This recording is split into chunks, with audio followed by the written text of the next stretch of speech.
Let's continue on to this next module on graphical user interfaces. We'll really dive into the project and start building.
In the programming assignment for Module 3, we'll be overlaying information about events onto a world map.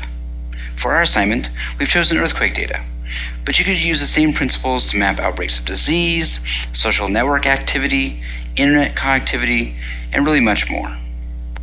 There are three major components to this assignment. The first is creating marks on the world for recent earthquakes. The second is to customize those marks on the map based on the magnitude of the earthquake. And the last step is to create the legend over here on the left to help someone understand the markers on the map. Some of these steps may seem daunting right now, but we'll provide you code and support to help you succeed.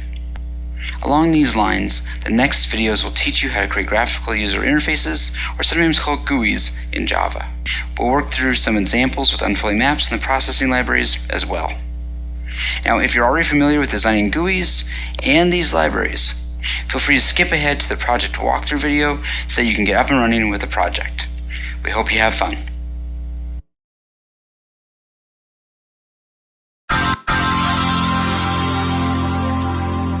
Think back to the programs that you've written up until now. And if you think back to them, especially if you've had to start from scratch, their functionality may have been a little bit limited. Maybe you're interacting with files, text files, or command lines. Maybe you're letting your user type in a couple of things in order to determine what the program does or ask questions to the program. But what we'd like to do in this project and then in this course and specialization as a whole is ramp you right up to medium and big and large scale programs to get you really experiencing what it's like to develop code in the real world. And so by the end of this video, you will be able to create one kind of pretty sophisticated application, a GUI.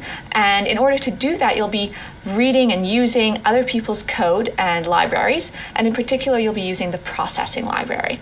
So I want to step back and think about what we'll be doing, and then we'll talk about how to do it. So by the end of this video, you will have the tools to create a really cool application where, for this particular example, we have in the background an image of one of my favorite beaches here in San Diego, La Jolla Shores Beach. And what we're going to do is we're going to add a second sun. It's sunny enough in San Diego, but we're going to add a second one. And that second sun is going to be like a visual clock for us. And so what we're going to do is have the color of the second sun that we've drawn on change depending on the actual time of day around us. And so, for example, at noon, we want it to be a bright yellow sun. And then as the day gets closer to sunset, the color maybe will get pinky red, and then at dusk will go to gray, and at nighttime it will black out. And then at sunrise again, we're going to have the sunshine. So that's what you'll be able to do by the end. And this is really an example of a GUI, which is a funny way of saying graphical user interface. It's an acronym. And when you think about graphical user interfaces, maybe that's sounds a little bit complicated, But you can't use a computer these days without interacting with a graphical user interface. They're really the programs that we work with all around us, from maps to development environments like Eclipse to browsers. Everything around us has elements like menus or icons or response to mouse clicks, has text boxes. All of these elements that we can draw on the screen, display data to the user, invite the user to interact with the program by manipulating something on the screen, those are all graphical user interfaces. So the application that we're working on is a particular graphical user interface example, and it's one that's displaying information. In a couple of modules, you'll also be able to incorporate interactivity and have your graphical interface respond to user input. That's coming soon. But for now, let's think about how we might go about coding some graphical user interfaces. And we don't want to start from scratch. What we'd like to do is think about what other people have done before us, stand on the shoulder of giants, as people say, and there's all sorts of libraries available to do GUIs in Java. So you might have heard some of these names as you're Googling around seeing how to program in Java, and everyone's got their favorites. Some are older, some are newer. In this course, we're going to be using the processing library. But something I want you to keep in mind throughout this whole process is that it doesn't really matter which library you end up choosing. There are odds and quirks about each one of them. There's little tricks to do with how you might choose one rather than the other. But at the end of the day, the design of the GUI is a high-level process. And it's a really important process because it will determine a lot of the usability and the user experience of people who are customers to your application. So it's really crucial, not the focus of this course. But when it comes down to implementing a design, you can use all sorts of different libraries and they'll all provide the similar functionality. And the way that they'll provide that functionality is through documentation. And so what we'll be talking about in the rest of the videos that come is how to use that documentation in order to create this really cool application.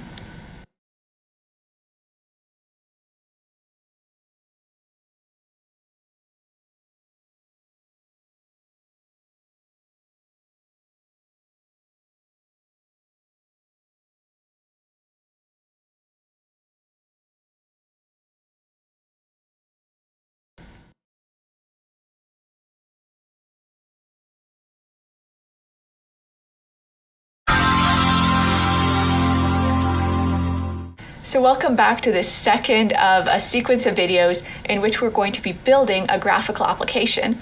And remember, our goal is to display this beautiful beach picture and add a second sun, and that sun is going to be a visual clock for us. So if we deconstruct the application and what we need to do, basically we need to create some window or canvas and then place items onto that canvas. And so we're going to have a background image and then we're going to put some shapes onto the image. And so we'd like a way for our canvas to be able to display images and shapes, and for us to be able to control the location and color and various other properties as well. All right, so let's think about how we would do that, and we'll start by thinking about controlling the position of elements in our application. So a really convenient way of specifying position is using coordinates. You've probably thought about them a lot in various math backgrounds and other situations, maps, for example. And what we can do is we can separate our canvas, the window that we're working with, into a grid. And we've got points on this grid being determined by their location across in the X direction and up and down in the Y direction. And so the X direction determines how far across the picture we are, and the Y coordinate determines how far down the picture we are. And so it's useful to keep in mind how each of these variables changes as we walk across the picture.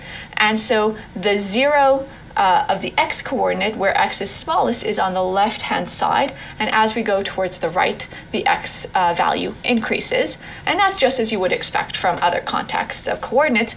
But Y is a little different. Y is a little tricky. It starts at 0 at the very top. not at the bottom. At the very top is where y is equal to 0. And then as we move down the picture is how it grows. All right, so let's practice. Let's take an example. And suppose we had a canvas and it was 200 pixels wide and 200 pixels long. Let's think about what the coordinates would be of the center of the yellow sun in this picture. Okay, so let's think about it. And when you're ballparking these coordinates, what you might want to do is think about relative position. So is the sun halfway across the picture? No, it's not really. Is it a quarter of the way across the picture? Yeah, it kind of looks like it's a quarter of the way. And so the center x coordinate would be probably around 50. And ditto for the y coordinate, it's probably a quarter of the way down as well. And these are just rough numbers, so it's not exactly those, but pretty good. Okay, so we know how to at least determine positions on the canvas. But now what we'd like to do is translate this into actual Java code and not just talk about, abstract drawing a grid on the canvas, but actually coding it up. And so we're going to use processing. And processing is this amazing, versatile library of classes and methods and data types that we can use in order to develop our applications. The thing is, though, you would not want to memorize everything that's in processing. What you want to do is have some sort of an index or a way of looking things up. I really want to do something with the size. I'm going to look in my processing index to see if there's a method to do with the size of the canvas. And the Java documentation of processing gives us exactly that. So we look up in processing and we see that there's a class called papplet.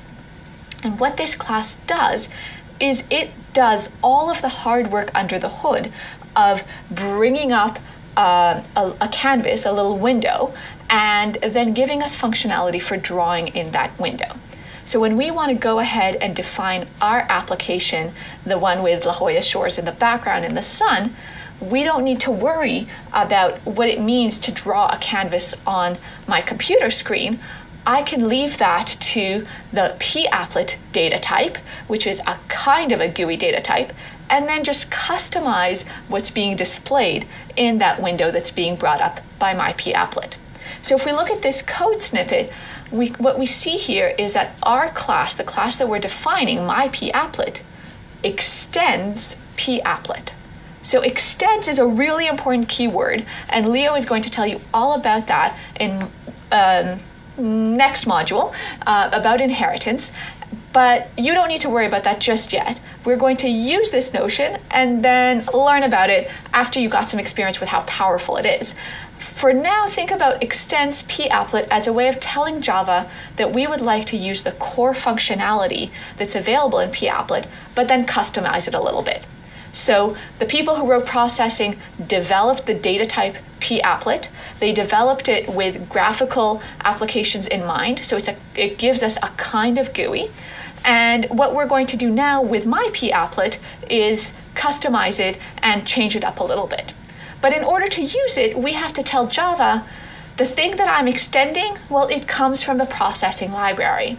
And so in the beginning of our code there, we have to tell Java, please look at the code that's available in processing.core, and we're going to access some of those data types. So that's what that line up there is doing. But now when we want to build our papplet, what we have to do, our job is to specify two methods. So what we are going to need to tell Java is, first of all, how to configure the canvas, and that's going to be in the setup method. And then, once we've configured the canvas, what to actually draw in there. And that's going to be in the draw method. And so if you think about the flow of execution of our application, what's going to happen is that Java will execute the setup method once. As we run our application, the first thing that happens that we define is the setup method. And then that's executed once, and then that code is never touched again. And then every time the canvas is refreshed or redrawn, for example, if it gets resized in the screen, then the draw method will get executed again and again and again. So that piece of code gets executed often. We loop through it a lot. So let's think about what actually happens when we start developing this code.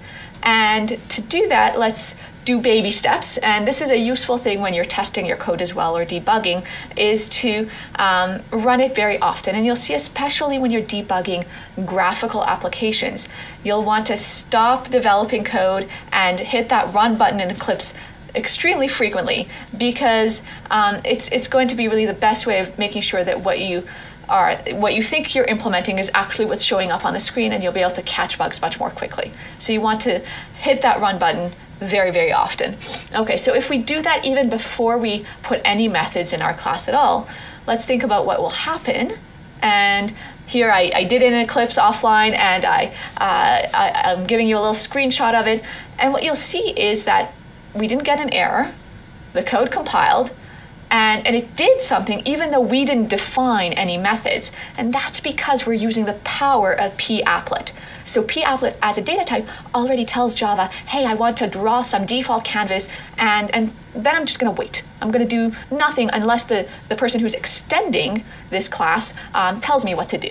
Okay, so by default, the applet just displays a blank canvas. But we want to do more than that. We want to draw our picture. And so we're going to now work on bringing in some content to both the setup method and the draw method. Now, what content? Well, that content is going to be determined by the methods available to us in the processing library. And so it's really useful as you're developing to have a browser open with the documentation open available to you, and keep going back and forth between Eclipse and your browser, as you're developing. Don't memorize these methods. Libraries change over time, which one is most modern. That will always change, but all the libraries that are most useful have really good documented code, and so you'll be able to understand which methods are available to you. Okay, so let's think about the setup method, and the pieces that we want to do at the very beginning are to set some default size to our canvas, and then get access to the background beach picture that's going to be the background of our application. Okay, so we look up in the index for processing the documentation, and oh, woohoo, we have a size method. And that documentation even gives us an example. It's sweet, great. And we realize that if we type in size, open bracket 200, comma 200, then what that setup method is going to do when it executes this line of code is display our canvas at the default size 200 wide and 200 long or high.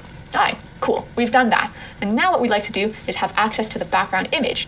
And again, look up in the documentation and see that there's a really nice way of loading an image. And we can even load an image from a URL. So an image might exist as a JPEG file, for example, on your local machine, or it might be on a server somewhere. And with processing, we have a way of going to a specified web address, a URL, and grabbing an image there and bringing that into our application. And so in the documentation, we have an example of how to do that. We stick it in our code, and now we've defined our setup method. What's going to happen when we run? So pause. What do you think? I hope that you ran this example in Eclipse and saw what happened, and what happens might be a little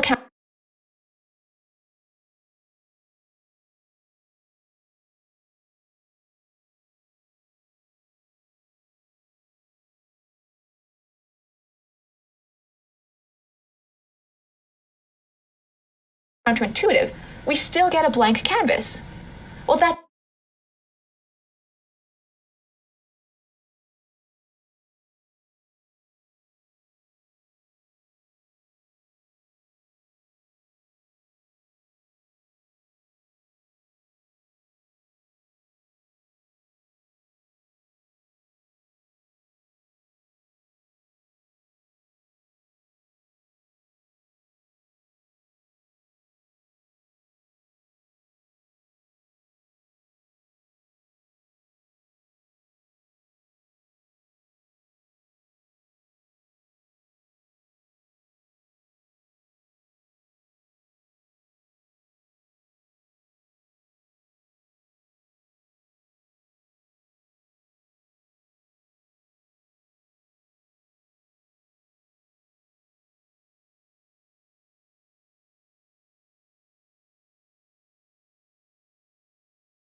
in the documentation, we have an example of how to do that. We stick it in our code, and now we've defined our setup method.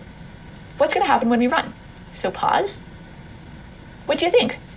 I hope that you ran this example in Eclipse and saw what happened, and what happens might be a little counterintuitive.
we still get a blank canvas.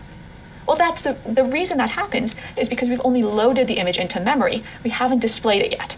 And so it's really useful when you're using methods from a library to read through the description. And if we had read through, then we would have seen that what happens when we execute load image is that we have that image loaded into memory and it's stored in a p-image object, and then we'll have access to it later. But nothing in that documentation talks about displaying that image on the canvas. We'll have to do that later. And so in the next video, we're going to really implement the draw method of our p-applet. And once we do that, we'll have our full working application.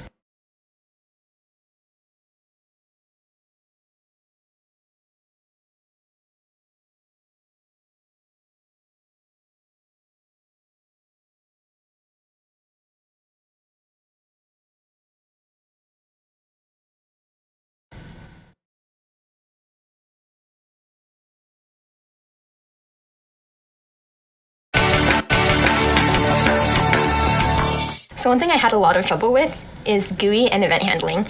I remember when I learned it, there was just so many different things that you have to keep track of when you use these things, and it just didn't make any sense to me. So what I did is I took example code and I made edits until it compiled and ran, and I kept running it and making modifications until it ran the way I thought it should.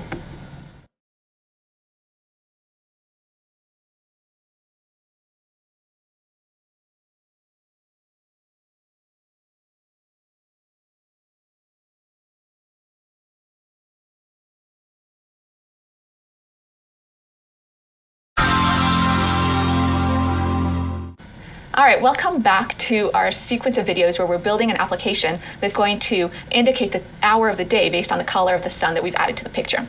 And up until now, we've figured out how to use a p-applet class from the processing library, and we've set up our canvas using the setup method. And so now what we'd like to do is fill in the draw method, which is going to let us display the content. Okay, so what we'd like to do is display the background image that we brought into memory. And so we can do that by using the image method. Okay, so let's do just that. We say image and then background image 0, 0. And what does that do? Well, it seems to us like it's going to have something to do with background image, but the 0, 0 with the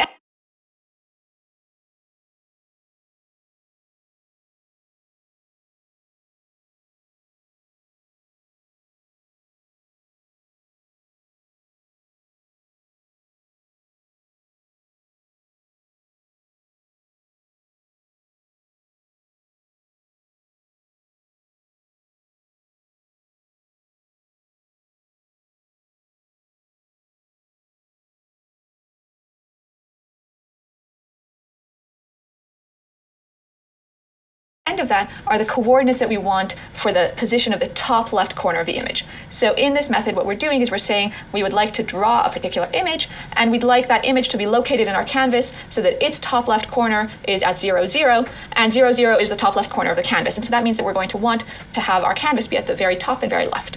Okay, so let's see what happens if we do that. Is that what you expected? Remember, that image that we want is all of the beach. And we're getting a bunch of blue, but it's familiar blue. That blue is a sky blue, and that's why the reason for that is that we're actually getting just a tiny piece of the sky. The image is way, way, way too big. Our canvas is just 200 pixels by 200 pixels, and our image was, well, it's a high-def image we took with a modern camera, so it's much more than that, right, if you think about resolutions of images these days. And so what we need to do in order to display the whole image is to resize it. So what we're going to need to do is to figure out how to take a really big image and cram it into the canvas that we're working with. And so we look up our handy documentation. There's a theme here, right? Keep looking at the documentation. And we see that we have a resize method that we can call, and we can specify the width and the height that we would like our image to be compressed to. Okay, so let's try and say maybe we want to have our image just go 50 pixels across, so it's only going to go a quarter of the way across our canvas, which was 200 by 200, and it's going to go half the way down, so it's going to be 100 pixels long. And so we resize our image in memory, and then we go ahead and display it. And okay, so it went a quarter of the way across and 100.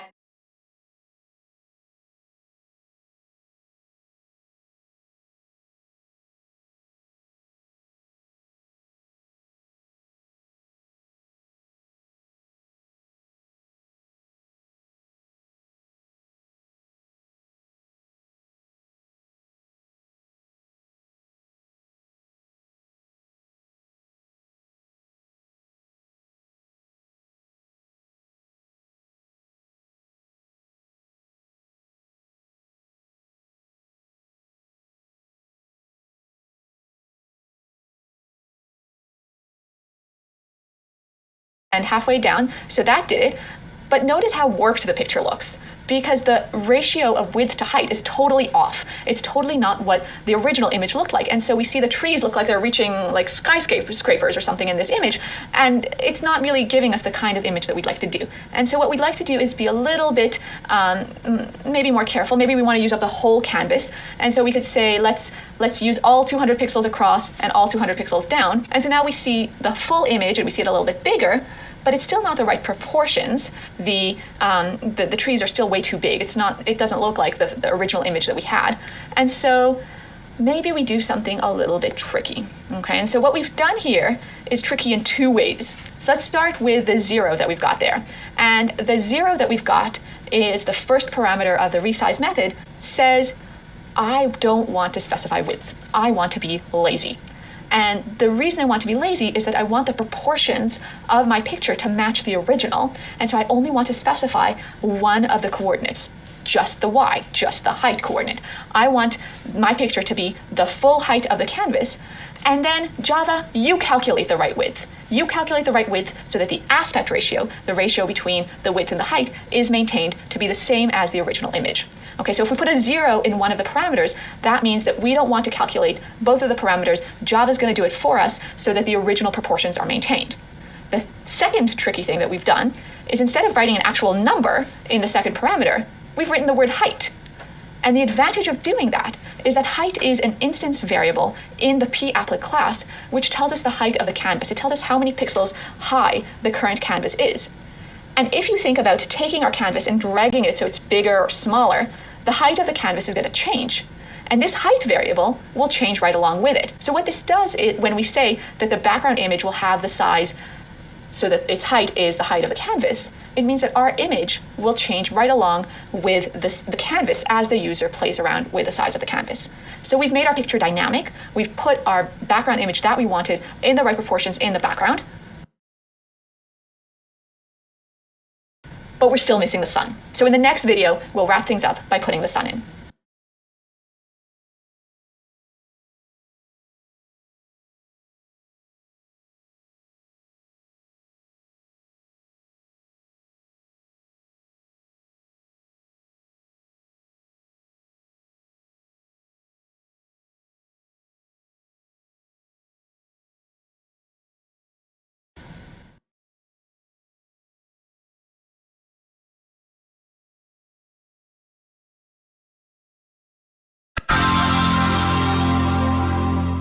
We are almost done. So remember what we've done up until now. We are working towards building an application that has a background image of the beach and then has a visual clock that's represented by a second sun.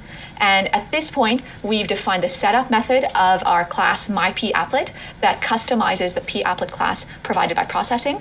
And then we've started working on the draw method, and our draw method so far has brought in and displayed the background image, but we're still missing the sun. And so let's think back to where we want the sun to be and think about where that location is in that grid of coordinates that we have for specifying positions on our canvas. And so we want the sun to be somewhere in the top left of our picture.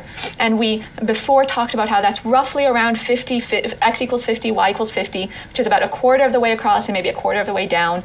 And maybe we want to tweak it so it's a little bit higher up, and so we want maybe a fifth of the way down. And so what we want to think about is how to specify the location of the center of the sun in this x and y space. And we're going to do it dynamically so that the sun stays in that top left corner and visible even as the user of our application might resize the window. Okay, and so we're not going to use fixed numbers like 50 pixels across or 50 pixels down. We're going to use relative coordinates relative to those variables, width or height of the canvas. All right, so let's think about where we might want to put it. And about a quarter of the way across and a fifth of the way down seems like an about right position for the sun. So now we need to go ahead and place the sun there. And we use a library method, ellipse, to draw an ellipse in the locations x and y. So the coordinates of the center of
the ellipse are the first two parameters of the method. But then we have two other parameters as well. And so the second two parameters are the actual width of the ellipse and the height of the ellipse. So if those two parameters happen to be equal, then we're going to get a circle. And if those parameters are unequal, then we'll get an ellipse that's maybe flatter or longer. Okay, and so a thought question, something to keep in mind. With this particular method, will what we're drawing always be a true circle? Or can you think of a situation where what we've specified over here will actually look like a flattened ellipse or a tall ellipse? All right, so that's something to keep in mind, but let's keep going with our example, with our application. And if we run the code as it is right now, we see we get our circle in the top left corner, but it's white. Okay, and so here is where we get to the dynamic part that we want to change as this application runs. And what we'd like to change is the color of the sun. And so now we're getting to the nitty-gritty of how we want the color to change now that we've displayed the shapes. Okay, so let's think about how we're going to specify the sun. And this is a super common way of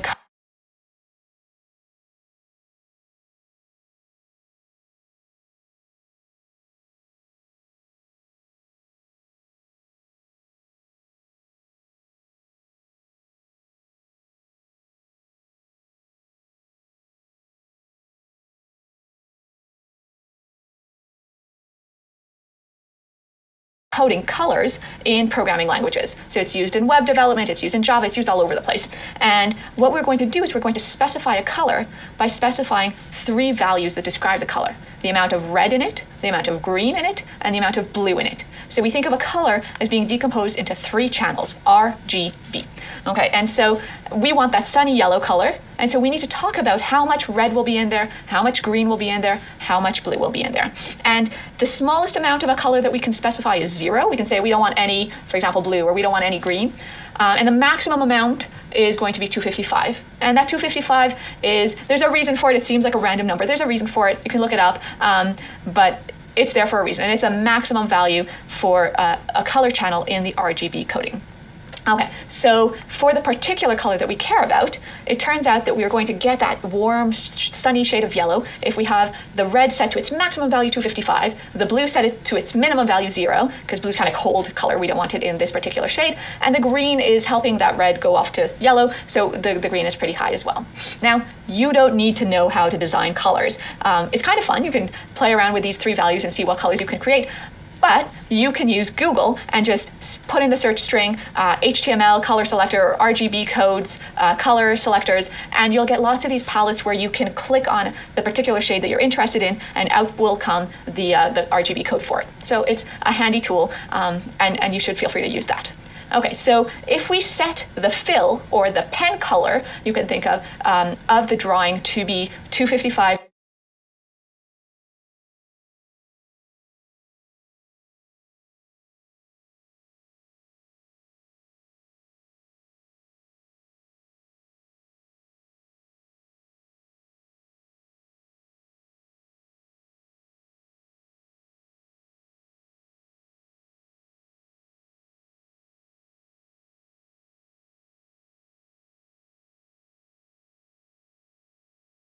Of 2090, i.e. the color specified by the RGB code, where R level is 255, G level is 209, and B level is 0, and then draw the ellipse, then the ellipse is filled with that color. And so then we get our beautiful sun, just like we wanted in the top left corner of La Jolla Shores Beach. Okay, well that's great for the static version, but now we want that sun to change color over time. So at 7 o'clock, when it's beautiful sunset, we want maybe a pinker sun, and then as dusk comes, we want it gray. And the way that we can get our application to change is by remembering that crucial fact that when we have the methods set up and draw in a class that extends papplet, the draw method loops and updates the drawing over and over and over again. And so what we're going to do is in our draw method, we're going to set the color of the sun based on the hour of the current timestamp of the clock. So I'm going to leave that as a tease for you. I want you to try and implement it. And in one of the support videos that we have coming up, Christine is going to work through how to draw a similar method. And then we'll be right back at you for tweaking the example that she shows you to getting this application to work. And you can do it. But I want you to keep in mind that central paradigm of setup being run once, and then draw anything dynamic that changes is going to be in that draw method because it gets executed over and over and over again. Okay, so that was one big central message from this example. The second really important message that I want you to get from these videos is documentation is our friend. So when we are writing code, think of yourself as joining this wonderful brotherhood and sisterhood of programmers all around the world, developing code together, developing libraries together, and we want to use each other's experience, expertise, and draw from the work that we've all done together. And the way we can do that is by describing what methods we have and what they do. And so the API for libraries are what tell us what methods are available in a library, so that's like our index to the library, but also what we can use those methods to do and what functionality they have. So for the processing library, for the library that we've been using up until now to create applets and to draw shapes on them, the documentation is on your screen right now. And in the next lesson of this module, we'll be taking it one step further and thinking about how processing can be used as the backbone for some more sophisticated visual applications that also involve real-time data coming in from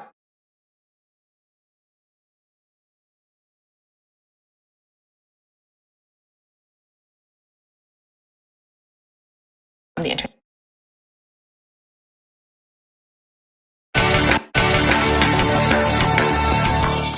So I remember first starting to write code, and at the beginning, I was told that documentation is really important and that we should comment everything. And not just the step-by-step, each line put a comment, but also when we first define a method, that there should be a little description in Java doc that other people might be able to use. And this other people notion was just sort of vaguely said by, oh, by the way, someone might want to use your method. I always thought it was kind of silly because if we do the other recommendations and name variables appropriately and the name of the method should maybe be something that's natural, then who would need the documentation? And then I started using other people's code because I started writing more complicated programs and using libraries, and all of a sudden I was reading other people's documentation. And when they didn't put very much in there other than the name of the method or the name of the variables, it would be really frustrating. And I'd have to do a whole lot of testing and trial and error to try to figure out what these methods are doing. And so I learned the hard way that documentation is really important.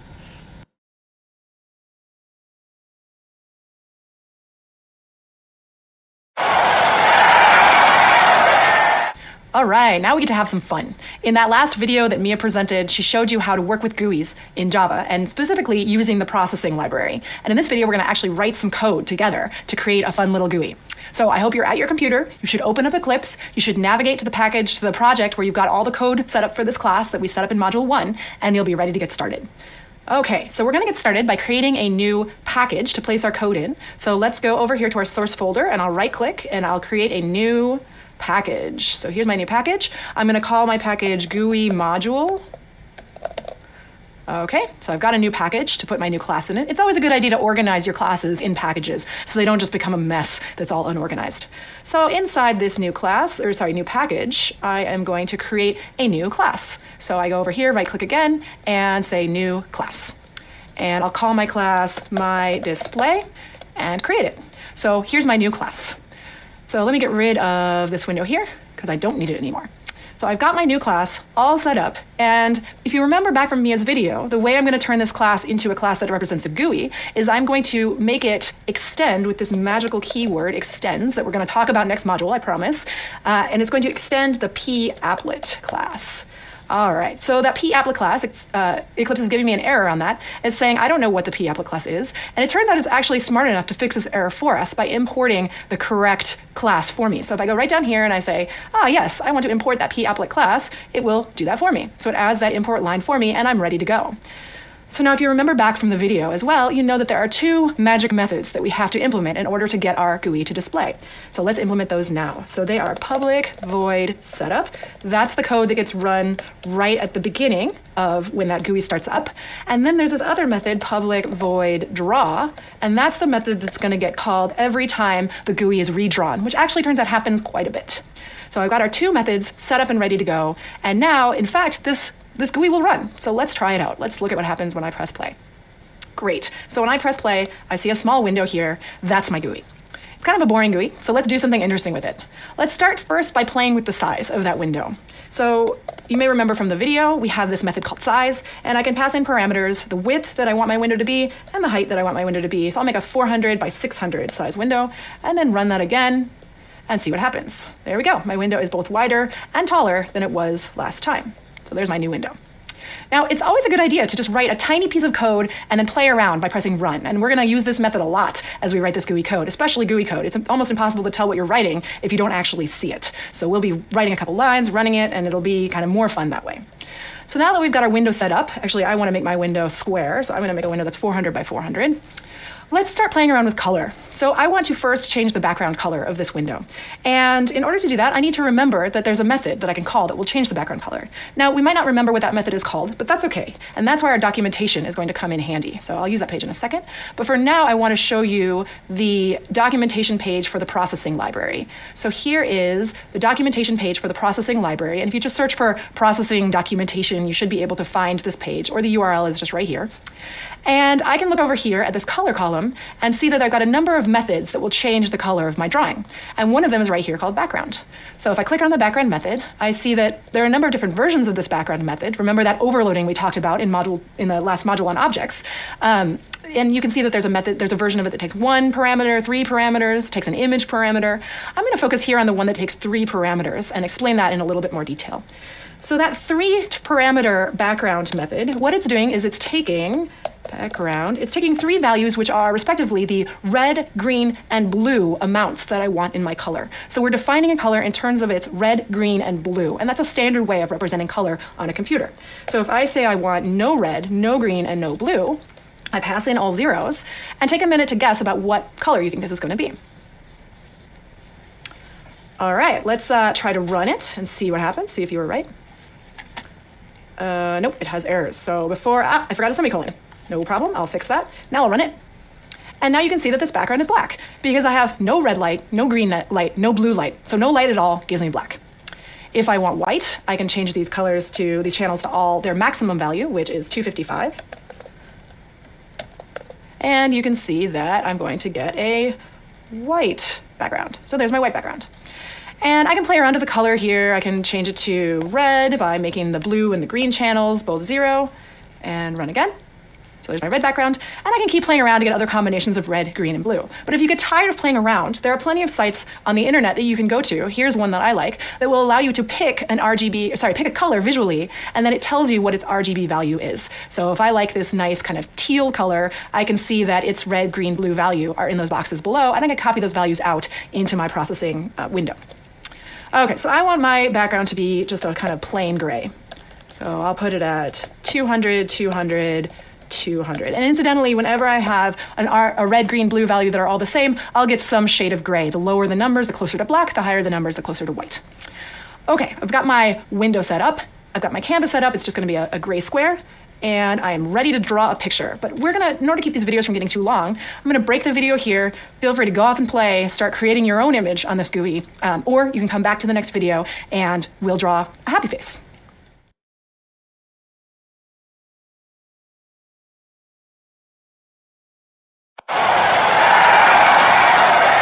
All right, so we've got our canvas all set up and we're ready to draw something on it. And as I mentioned, I want to put a happy face on this screen because I like happy faces. So what I'm going to need is some shapes to draw with. And the first thing I'll need is a head. So I need to draw a head on my canvas, and I want my head to be a circle. So I don't know how to draw a circle. I don't remember. So I'm going to go back over to my processing documentation. And if I go back to that overview screen, I see that processing provides me with a whole bunch of methods for drawing shapes. And I've got some built-in what are called 2D primitives here. And I can see that one of those primitives allows me to draw an ellipse. So I click on that, and I see that, okay, it's pretty easy. I just call the ellipse method. I pass it in 4 values, and those values are the x and y coordinates of the ellipse, and then the width and height of the ellipse. So let me go back over to my code and try that out. So ellipse, I'll put it at position 50, 100, and then I'll have it be not too big. I'll do it like 75 by 75. So there, I need my semicolon, and let's see what that looks like. All right, so when I put my ellipse on there, I see that by default I get a white ellipse, or circle in this case, since the height and width are the same. And it's appearing at x position 50, so it's 50 over from the left-hand side. And you can see that it's actually 50 over to the center of that ellipse. And then well, this is kind of weird. It's 100, but the whole window is 400. And normally you think about positive y starting from this lower left-hand corner and going up.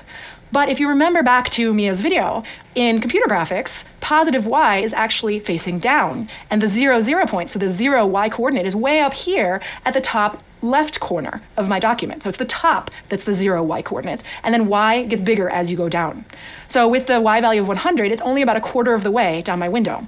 If I want to bring it further down, if I wanted it at the bottom, near the bottom of my window, I'd have to make that y value very big. So I make it, say, 300, and you can see that that ellipse moves all the way down the page.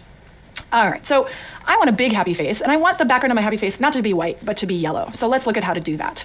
So one thing I'm going to do is I'm going to make my ellipse much bigger, and I'm going to center it in my window. So my window is 400 by 400. I'm going to put it at 200 by 200, and I'm going to make it 390 by 390. So it's going to be nice and big.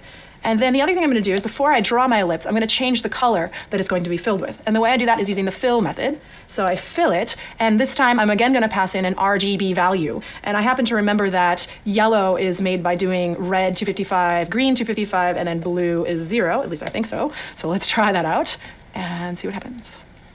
There we go. I've got a nice yellow head that I can draw my face onto. Great, so let's continue. I now need some eyes. So let's think about where these eyes are gonna go. They're gonna go roughly here. So let's work on putting the first eye on our face. So I want it to be kind of somewhere in this upper left corner of this GUI. So let's try it out. It's also gonna be an ellipse, but value or somewhat bigger value for the width. Let's try 100 for the, so let's, all right, look at that. Over here I have the angle that I want to trace out. So the 0 angle is right here, and then it goes around clockwise all the way around. And these angles are measured in radian and maybe about 280, so kind of down towards the bottom of my face. And then I will maybe make it, I don't know, let's try 75 by 75. And I'm gonna start it at angle 0 and go through angle pi, which will bring me a half circle arc. And let's try that. Okay, look at that. That looks pretty good, actually. That's pretty cute. I can make some tweaks if I want to make some tweaks. One tweak that I'll show you is that maybe I don't want this little face to have a full mouth. Maybe I want the mouth to be open. So there's this method called no fill that will cause that ellipse arc not to be filled in. And if I run it, I can see that he now smiles without such a full grin. And I can change the parameters to make the smile wider or reposition it. But that looks like a pretty happy little face to me, so I'm going to stop there. I hope you'll play around with this. Now that you've got these basic methods that you can play around with, you can have a lot of fun. So go ahead, make something really interesting, and just have fun playing with it.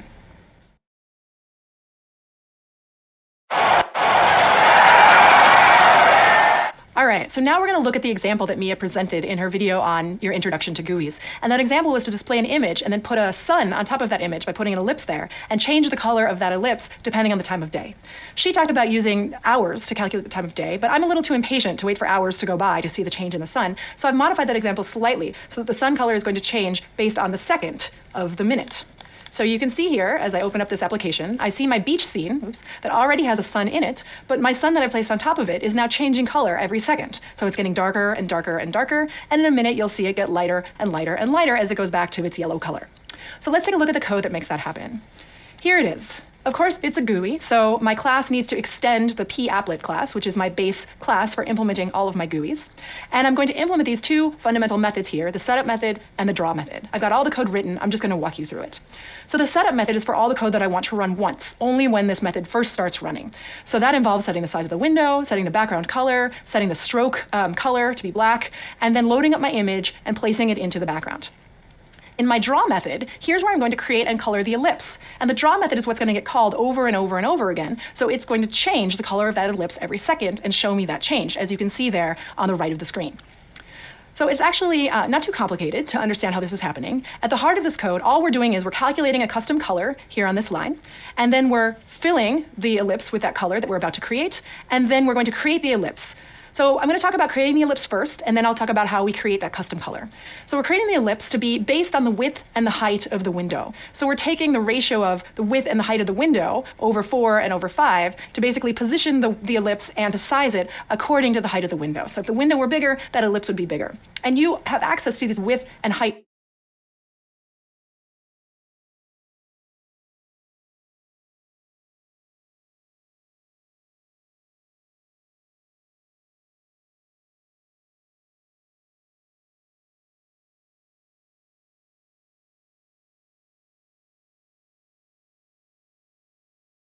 member variables since you're working inside a class that extends the p-applet class. Those get set automatically for you when you call the size method. So that's just a way we can kind of make things a little bit more flexible in terms of how big our window is, rather than setting the width and height, or setting the size of the ellipse directly. But really the interesting thing here is how the color gets set. So the color gets set through this helper method called sunColorSec. And so let's take a look at what sunColorSec does. Well, the first thing it does is it takes an argument in, and it takes the argument, which is a call to this built-in method called second. And what this built-in method called second does is it returns the number of seconds that have elapsed since the last minute, according to your system's clock. So that's built in for you. You can use it. There's a similar method called minute, and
and another method called hour that do just what you would expect. So based on the number of seconds that have elapsed since the last minute, we can calculate a color, a version of yellow, either very dark or very light, depending on those number of seconds.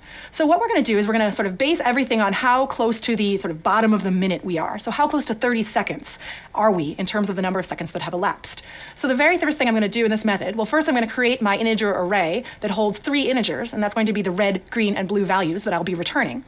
And then I'm going to calculate the difference between the seconds that have elapsed and 30. But I don't care if they're positive or negative. I just want to know the distance. So I'm going to call the math.abs function, which is going to calculate the absolute value of that number. And I'll store that in a variable called diff from 30.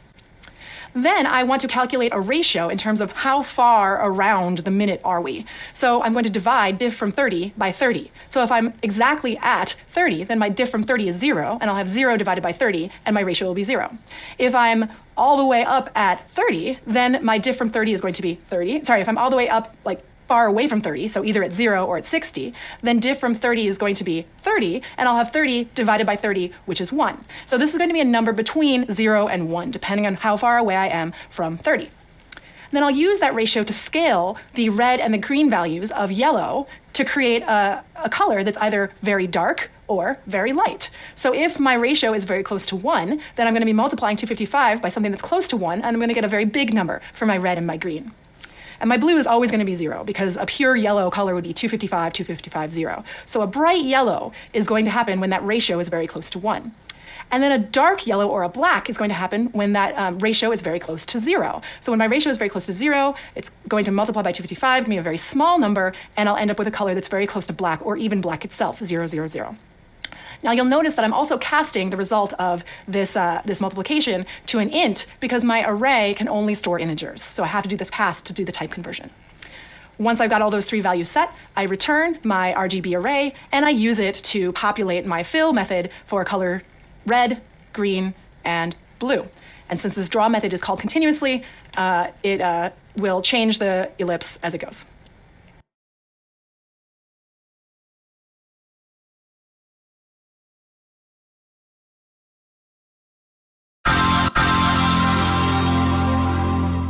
So the last lesson, we talked a lot about the processing library. And we've had some people ask us, hey, is this a course about processing or about Java? What's going on here? Why do I need to know all these details about processing when really I want to become a confident Java software engineer? And there's a lot of merit to that. But what we're hoping that you get out of this course is how to use whichever tools are at your disposal to come up with a really exciting project or product that you want to build. And sometimes that means using libraries like processing. And that's a good thing. So as you use these libraries, as you develop your code, you're not necessarily going to become an expert in one particular library, but you want to become proficient and comfortable enough in figuring out what pieces of those libraries are going to be useful for your project. And so what we're doing now is building on our confidence and comfort level with processing so we can apply that knowledge to building the graphical application that displays geospatial data and earthquakes around the world.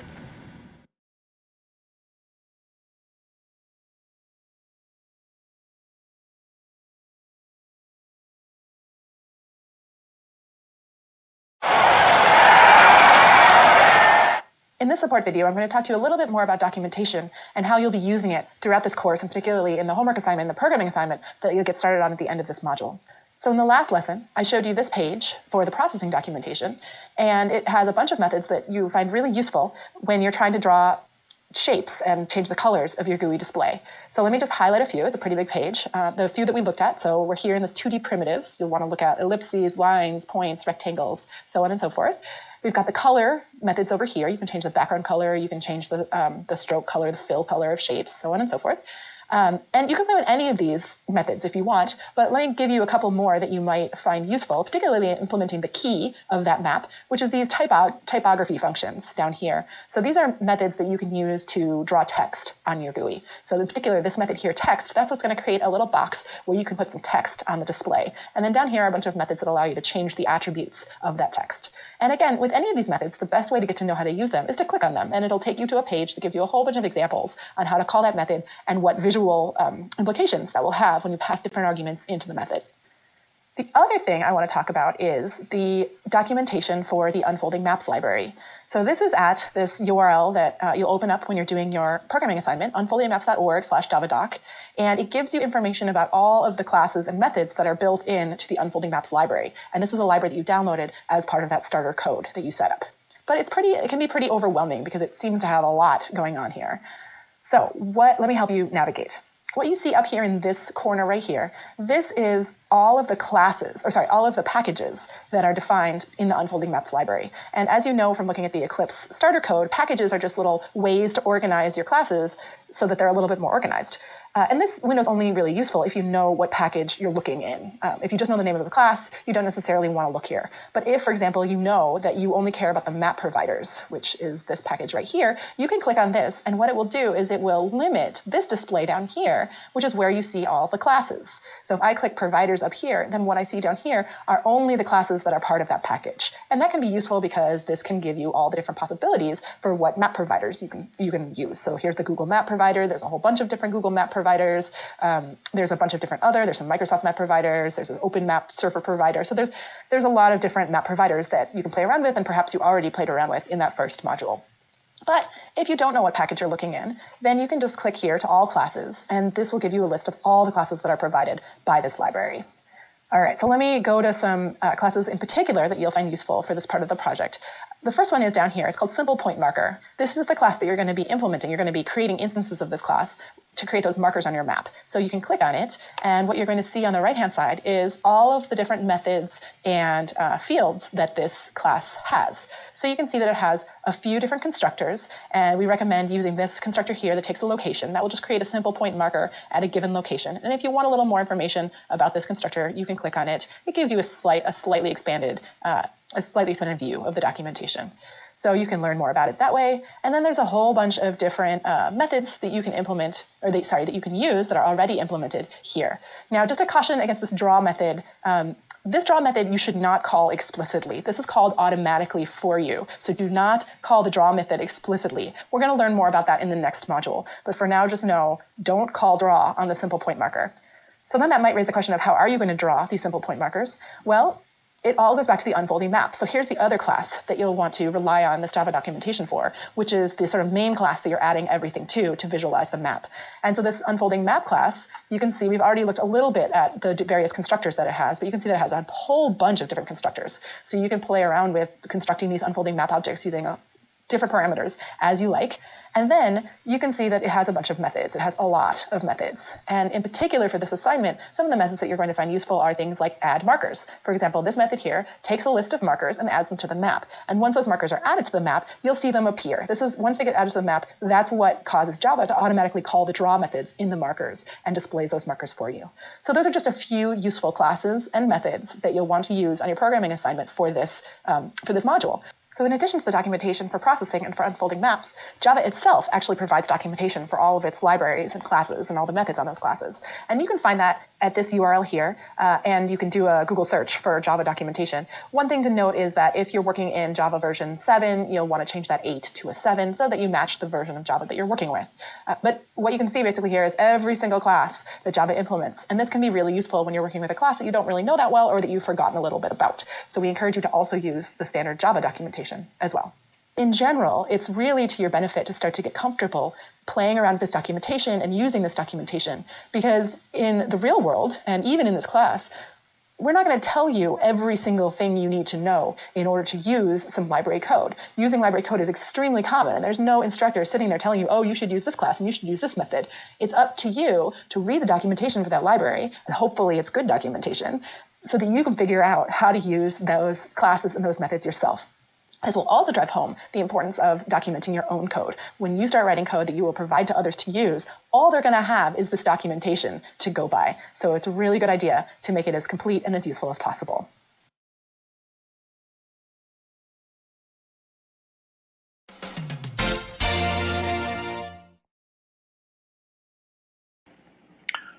People always say that it's important to document your code, but we don't always talk about why. And there's a couple different reasons we do it. One is because you want your code to be usable by other people. If you've written the world's best library for string parsing or other stuff like that, but no one can figure out how to use it, it's no good. And so there's one reason right there. Documentation might be in the form of an external document, a how-to guide, a design document, or something like that, or it might be in the form of something as simple as documents inside of your code, saying, here's how you use this function. These are what we're looking for these parameters and stuff like that. There's other reasons for documenting your code too, though. Somebody once said you should always code as if the person who ends up maintaining your code will be a violent psychopath who knows where you live. That's a little extreme. I haven't run into too many violent psychopaths in my professional career, but it is something to bear in mind. You're writing code that other people are going to have to maintain, and so this means not just writing documentation for the parts that other folks will use. Here's how you use my object, or here's how you call this function. But it's also writing documentation for the people who will have to go in and fix your code or extend it to do different things or other stuff like that as needs or the environment changes. And sometimes that violent psychopath might be you. There have been times when, as a professional, I've had to go back in and revisit code that no one has looked at for years. And I go in there, I'm like, wow, who's the idiot who wrote this stuff in the first place? Oh, wait, that's my name on this file. I'm the idiot. Yeah, okay. It's not always somebody else. Or from a different perspective, that somebody else might be an earlier version of you. And so leaving a trail of breadcrumbs for yourself or for others that help to understand what the code was supposed to do, how it was supposed to work, and maybe why you made the choices you did, it can be very helpful. Sometimes that last one is the most important.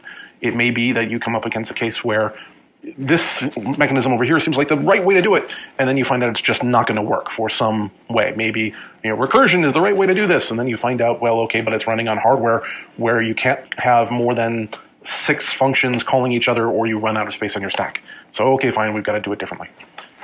You make choices like that. You make design decisions, and leaving those documented for other people later on can help them to understand why you did what you did and to help avoid making mistakes that maybe you made along the way. So it's important. Do it. And the best time to get in the habit of doing it is early on, even when you know you're the only one who's going to write the code and you don't expect to look at it 3 weeks from now.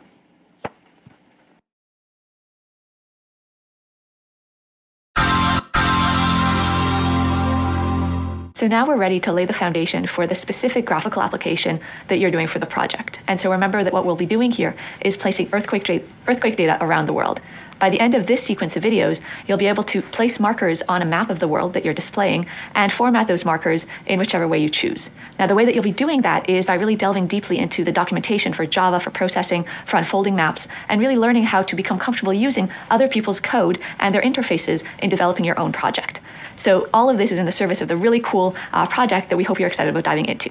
So let's start by thinking about the map that we want to build and the information that we want to lay over top of it. And if you think back to how Christine introduced the ideas behind objects and classes, we really want to think about our map as representing real-world data and modeling that real-world data with the Java constructs that we use. So some of those real-world objects that we care about include things like location and geographical information, and then those points of interest that we want to highlight using markers. In our case, those points of interest are earthquakes.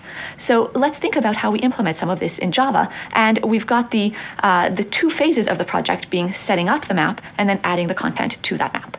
So thinking back to our graphical applications from the previous lesson, we know that the papplet class lets us display data visually. And so when we want to customize that display, we can extend the data type papplet. And so our skeleton code for this new Java class would have the name of the class, and just a reminder that the class name needs to be the name of the file that we're saving this code in. So our file name would be earthquakecitymap.java. Now, in this class, what we need to define in order to specify how we're customizing the output are the 2 special methods that we have, the setup method and the draw method. Notice that right now in the skeleton code, we also have declared a private instance variable that we'll be referring to, and it's a variable of type unfolding map. And so let's see how we fill in some of this skeleton code and what that all means. As we're getting more comfortable with this code, we want to trace through it and see what the methods are doing and why they are placed in the code where they're placed. So take a moment, please, and see which of these methods you recognize from the previous work that we've done and which ones seem new.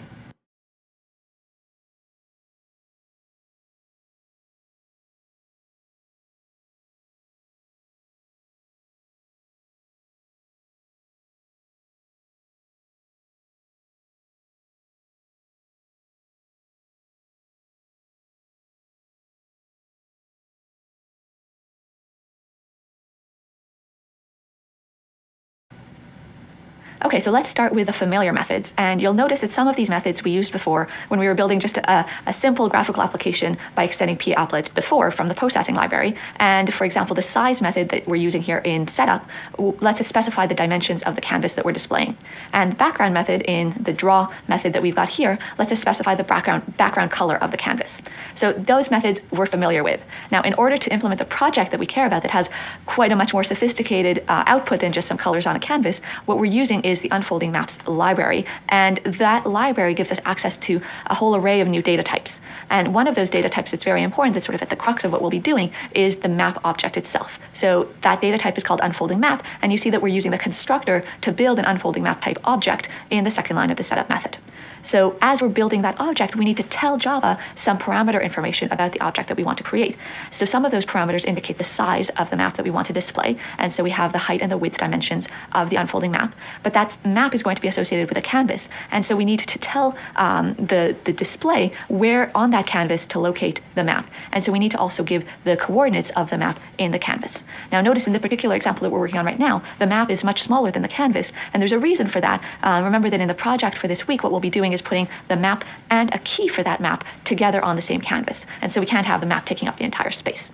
The other piece of the puzzle that we need to specify when we're building a new unfolding map object is where that unfolding map object learns about the map features, in particular the boundaries of continents, for example, or countries, or any row data that we want to display in our map. And in order to do that, Unfolding Maps has this infrastructure of map providers. And for now, we could just use this long constructor as a bit of a magical incantation with all of its parameters. And we know that if we want to display a map, that last parameter needs to be a new map provider, and we're choosing to use the Google Map provider.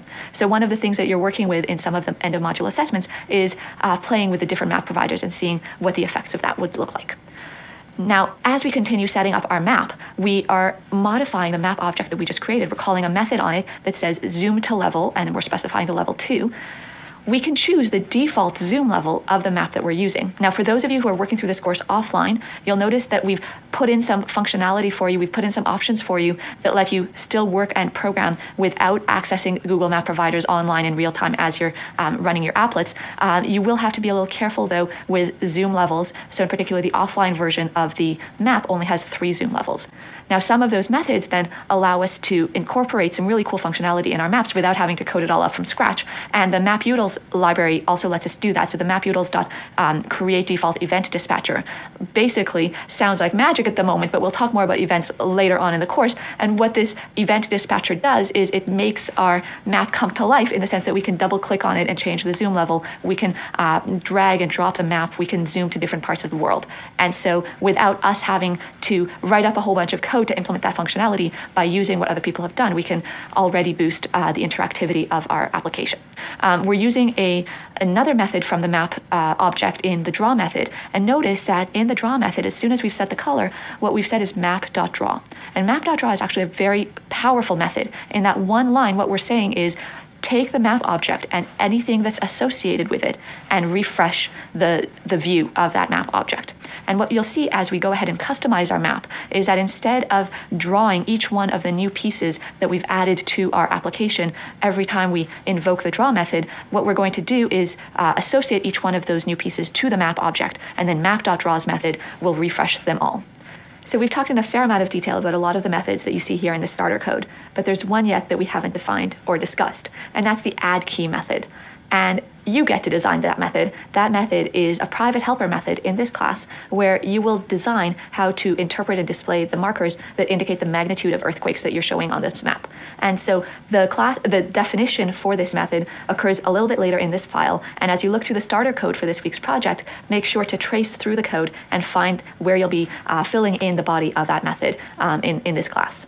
So as we trace through the code, it's important to know what all the methods are doing, not just where they come from. And so now that we have a sense of what each of the methods do individually, let's think about what we expect to see when we run a piece of code like this in Eclipse. So let's start by predicting what you would expect to see.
Okay, so what you probably predicted was a canvas that has a background that is almost completely black and which displays a map that doesn't take up the whole canvas, but that shows up on the canvas.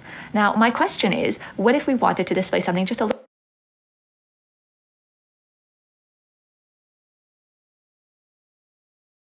new?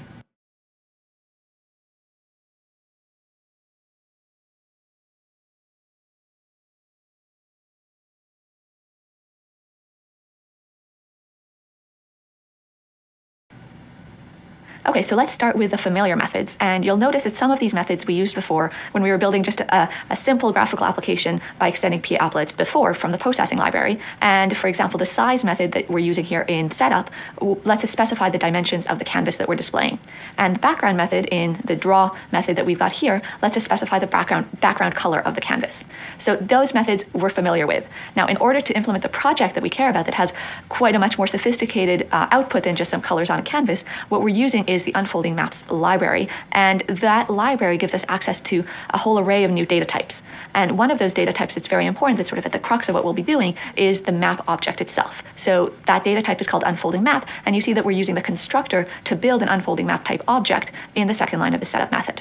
So as we're building that object, we need to tell Java some parameter information about the object that we want to create. So some of those parameters indicate the size of the map that we want to display. And so we have the height and the width dimensions of the unfolding map. But that map is going to be associated with a canvas. And so we need to tell the display where on that canvas to locate the map. And so we need to also give the coordinates of the map in the canvas. Now notice in the particular example that we're working on right now, the map is much smaller than the canvas. And there's a reason for that. Remember that in the project for this week, what we'll be doing is putting the map and a key for that map together on the same canvas. And so we can't have the map taking up the entire space. The other piece of the puzzle that we need to specify when we're building a new unfolding map object is where that unfolding map object learns about the map features, in particular the boundaries of continents, for example, or countries, or any row data that we want to display in our map. And in order to do that, Unfolding Maps has this infrastructure of map providers. And for now, we could just use this long constructor as a bit of a magical incantation with all of its parameters. And we know that if we want to display a map, that last parameter needs to be a new map provider, and we're choosing to use the Google Map provider.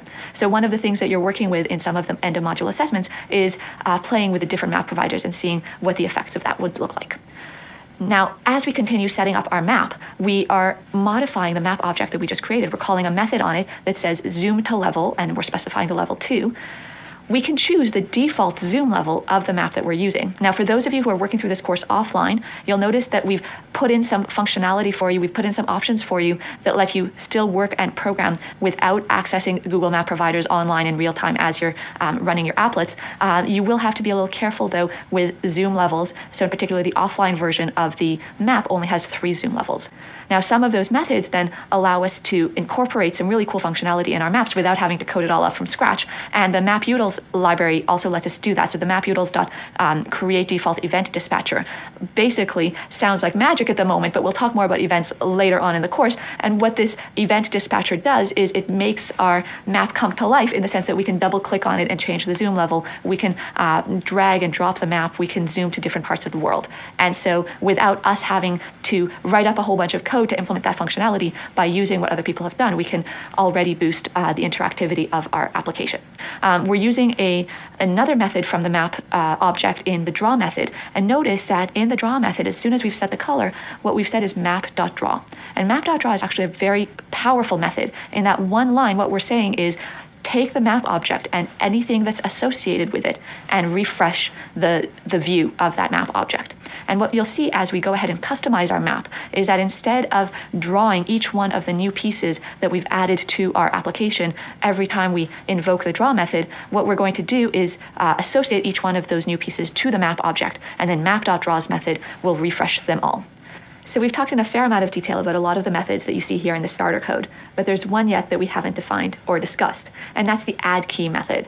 And you get to design that method. That method is a private helper method in this class where you will design how to interpret and display the markers that indicate the magnitude of earthquakes that you're showing on this map. And so the definition for this method occurs a little bit later in this file. And as you look through the starter code for this week's project, make sure to trace through the code and find where you'll be filling in the body of that method in this class. So as we trace through the code, it's important to know what all the methods are doing, not just where they come from. And so now that we have a sense of what each of the methods do individually, let's think about what we expect to see when we run a piece of code like this in Eclipse. So let's start by predicting what you would expect to see. Okay, so what you probably predicted was a canvas that has a background that is almost completely black and which displays a map that doesn't take up the whole canvas, but that shows up on the canvas. Now, my question is, what if we wanted to display something just a little bit different? For example, if we wanted this to be our canvas, what would we need to do?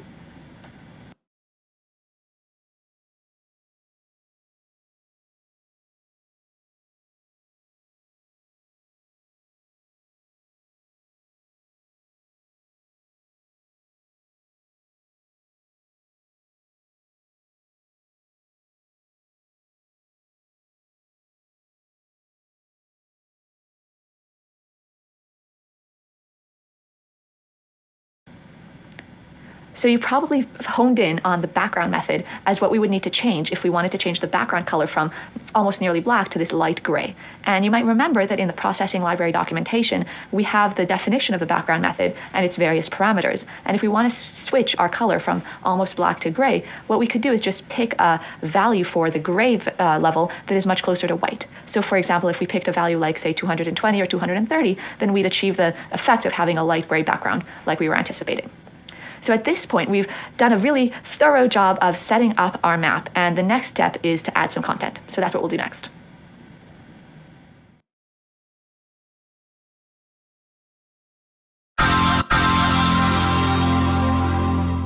So we're going to continue building our map application displaying earthquakes, and we're ready to start adding content to the map that we set up before. So then the question is, how do we add that content? And we know that our map is, well, it's part of a class that extends papplet. And so the two main methods that we've got where we're doing a lot of the hard work are the setup method and the draw method. And so it's a question, where do we put the definitions of all of these new objects that we want to create that will let us point at various parts in the map?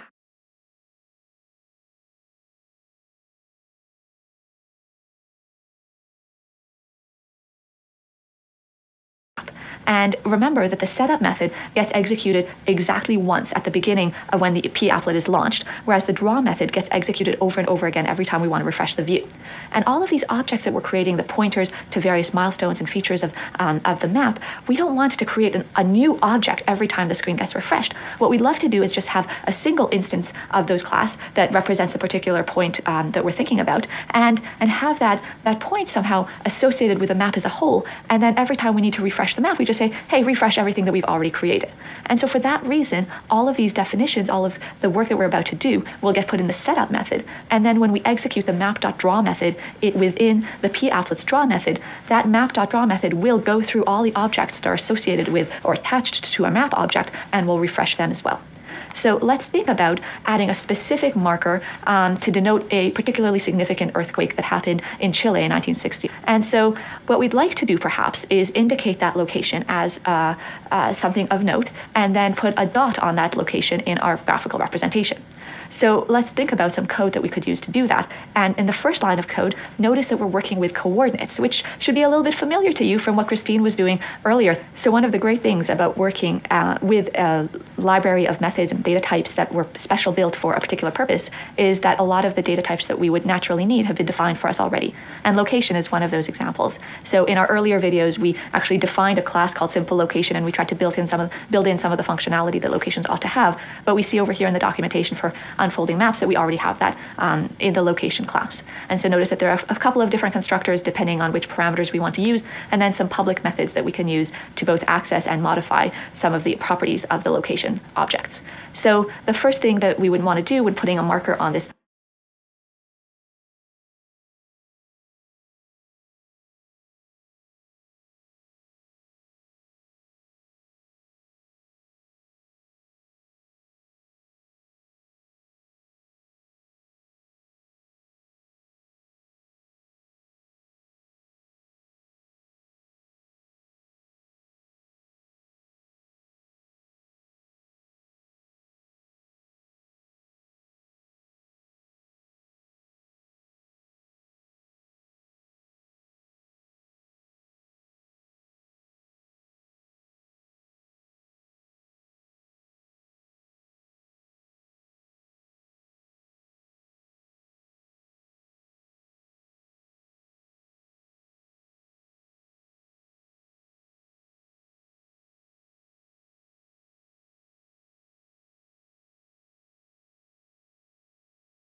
significant earthquake on its location in the world is to create a location object and set its coordinates to be the coordinates of the epicenter. Now, once we have that location object, that still isn't associated with the map, and the way that we can associate or highlight a particular location on the map is to create a marker. So a marker is, well, it's what you think it might mean, and this is the beauty of having our Java objects mirror and be really models for the real-life object, so that our code is readable and intuitive. So a simple point marker represents a single location, and it represents it using a circle. Now, notice that there's something else in this documentation. Notice the documentation points out that the simple point marker implements something called a marker, and it's an interface called a marker. Now, an interface is something that indicates that we're dealing with an abstract data type. It's like a promise between the programmer and the person using the library's code that any data type that is that implements the abstract data type marker will have certain behaviors, will allow certain functionalities. And what the interface lets us do is hide some of the details of the implementation of how those functionalities are actually put into practice. So in our particular application, we don't really care whether our marker is a simple point marker or some other kind of marker. All we care about is that it's a way of denoting a specific location on the map. And so in our code, what we might say is that the variable val of type marker gets assigned to the object of type simple point marker. So when we're creating an object, we have to give it a concrete data type so that it can actually use the specific details of the implementation of that class. But when we're going to be using or pointing to that object, all we'll need to know about it is that it's some kind of marker. And in particular, what we'll be doing with it is adding that marker to our map so that it gets displayed, and so that then when we execute the draw method, that marker will show up on our map. And so what we see is the map that displays the location of the Chile earthquake, and coming up we'll add richer data and more data.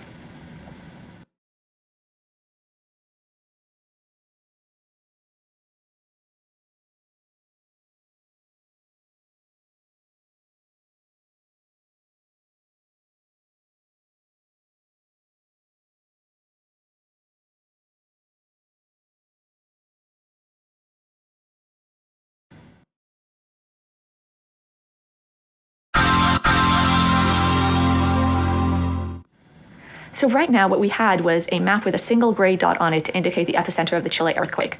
But really where our map comes to life is when we add changing data based on the current earthquake data from around the world. And what we'd like to do that then is think about handling and displaying multiple markers and having those markers be customized based on properties of the earthquakes. And so let's think about how we can get to that level.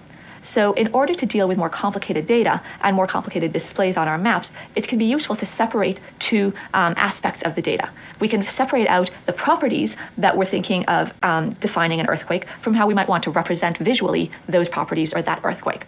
And unfolding maps actually lets us do that in a very clean way using different data types. So one of these data types we're more familiar with, the marker interface, that tells us about how to place dots on particular locations in the map, and then how to style those dots. And so we've already talked about that, but the new piece that we're going to add in now is the feature class.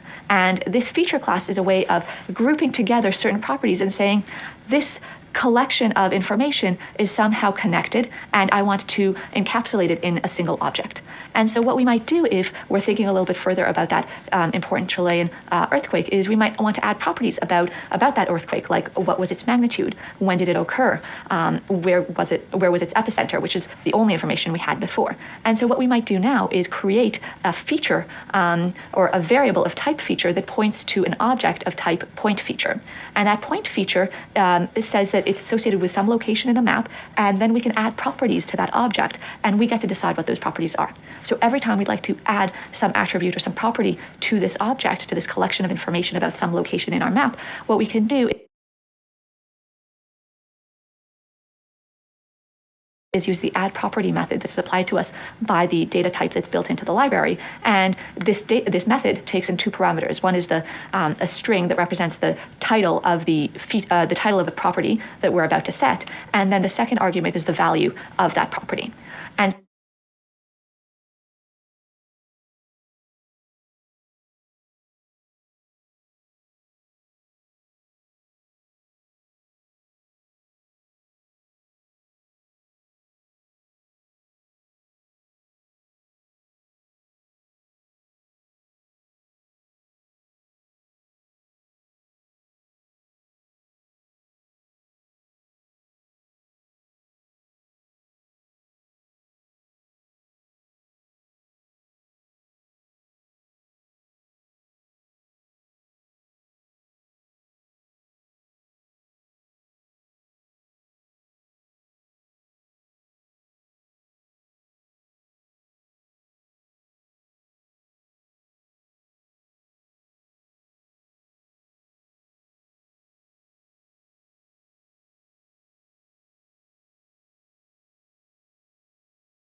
So we can see here that we've added properties for the title, for the magnitude, for the date, and then for the year.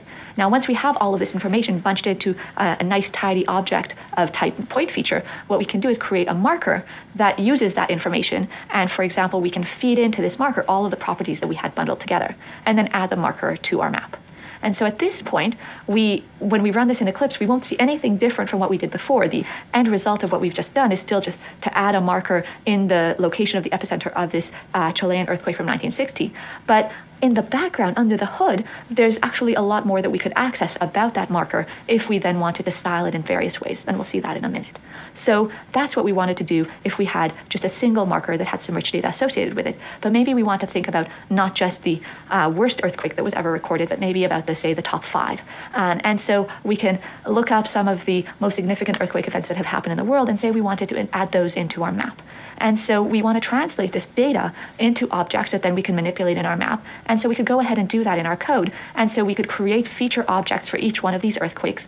And what we'd like to do now is, instead of having to deal with each one of these individually every time and remember the names of all the variables that we associated with it, etc., we'd like to somehow group them together into some data type that we can iterate over.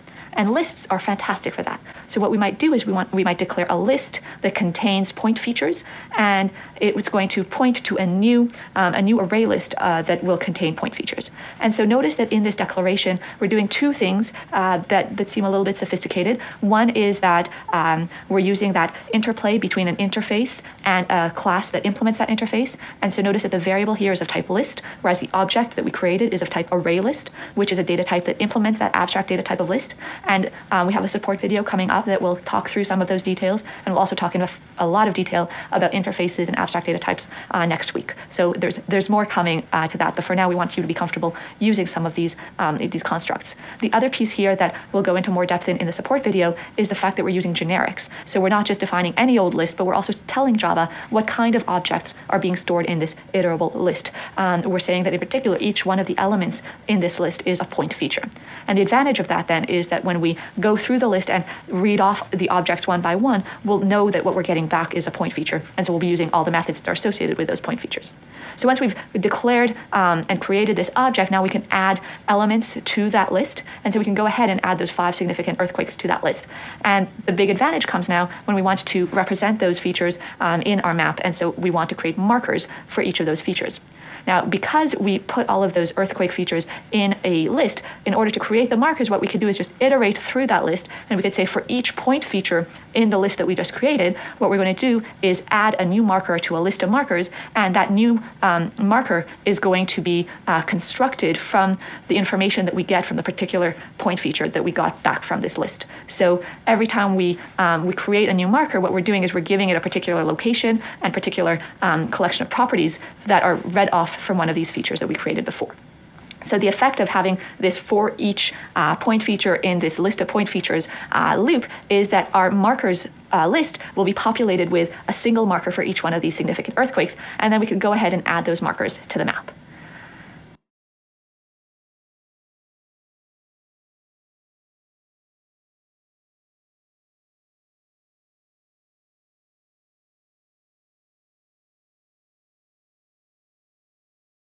That's nice and all, but at that point, all of those markers look the same. And so we have dots, we have 5 different dots in our map, but maybe we want to distinguish them from one from the other. And so we could do a different for each loop, and loop perhaps through our list of markers and customize the markers that we have. And in the documentation for the Unfolding Maps library, there's a bit of a theme here. We want to look at that documentation. We want to make sure that we understand what functionality is available to us as we use these different data types. One of the things that we can do to customize a marker is to set its color. And so we can go ahead and check for each of the markers in our list, is it relatively recent, the event that is associated with this marker, or is its event older, more historical? And so we could set some thresholds for ourselves. For example, we could decide to style the more recent, i.e. after 2000 earthquakes to be yellow, and we could style the older ones, more historical ones, to be gray. And there's lots of opportunities for customization here. We'll invite you to do that as part of your project when you're working through the real live data. Now, as we're doing this, you might have noticed that we had to type in all of the features for each of these 5 earthquakes that we wanted to represent on our map. And that's cumbersome. It's time-consuming, and it's not scalable. And it's also not very dynamic. So if an earthquake happened today or tomorrow, and I wanted to depict it in my map, I would need to sit down and write down all of its attributes and create a new object and feed it into the list and do everything that I've just done with every earthquake that came in. And so what we'd like to think about is there a way to dynamically update this list of features and then the list of markers that are associated with them that will be more scalable? And one thing that we've provided to you in the starter code that we hope you will find interesting is a parser. And that parser is designed to read in data from the USGS. And what the USGS provides to anyone who's interested in this data is an RSS feed, which is basically a bulletin that gets sent out as a text stream with updated information about earthquakes from around the world. And so we can download the current version of this text file, and you'll be doing that as part of your project. And if we feed that through the parse feed library that we've provided for you, what we can do is translate all of the earthquakes that are depicted in this text file to a list of features. And so we invite you to read through the parse feed class. It will be a bit of an exercise in tracing Java code. There's some complicated constructs that we use there. And as you work your way through the various courses in the specialization, you may feel more comfortable with some of the methods that we use. It's not required for you to understand all the details of the parser for this project or for this course, but that's part of the beauty of extending libraries as you're building code. The focus of your development time and energy is to design and build the project that you want. And you can use any tool at your disposal for that. And some of those tools may be written with techniques that you're not comfortable with or that you're not that you don't have mastery over, but that's okay so long as you know how to incorporate the end results of those techniques and the end results of those tools into the work that you're trying to do. So in particular, you'll notice that in the parsefeed class, we have a method that will return to us a list of point features that then we can iterate over just like we did before and create a list of markers that then we can add to our map. So at the end of all this, what we create is this beautiful map of the world where we've got the markers corresponding to the most up-to-date information that we have from this RSS feed. And then we can go through the list of markers that we create, iterate over it, and customize the display of each of these markers based on whichever features you find most interesting and most important. So good luck, and I hope you enjoy that.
So it turns out that unfolding maps gives us amazing functionality well beyond the scope that we're using for this particular project. If you want to go further and see a different example that uses markers in a very different way from what we just did.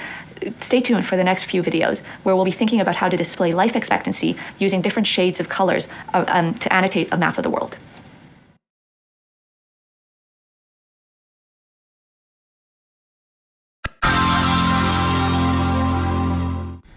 So by the end of this sequence of videos, you'll be able to approach customizing maps, and you'll be reading in data files and working with the data that you get from those files. And then you'll organize that data using objects, both from the unfolding libraries and objects that you define yourself. And we'll be thinking about organizing data using some abstract data types.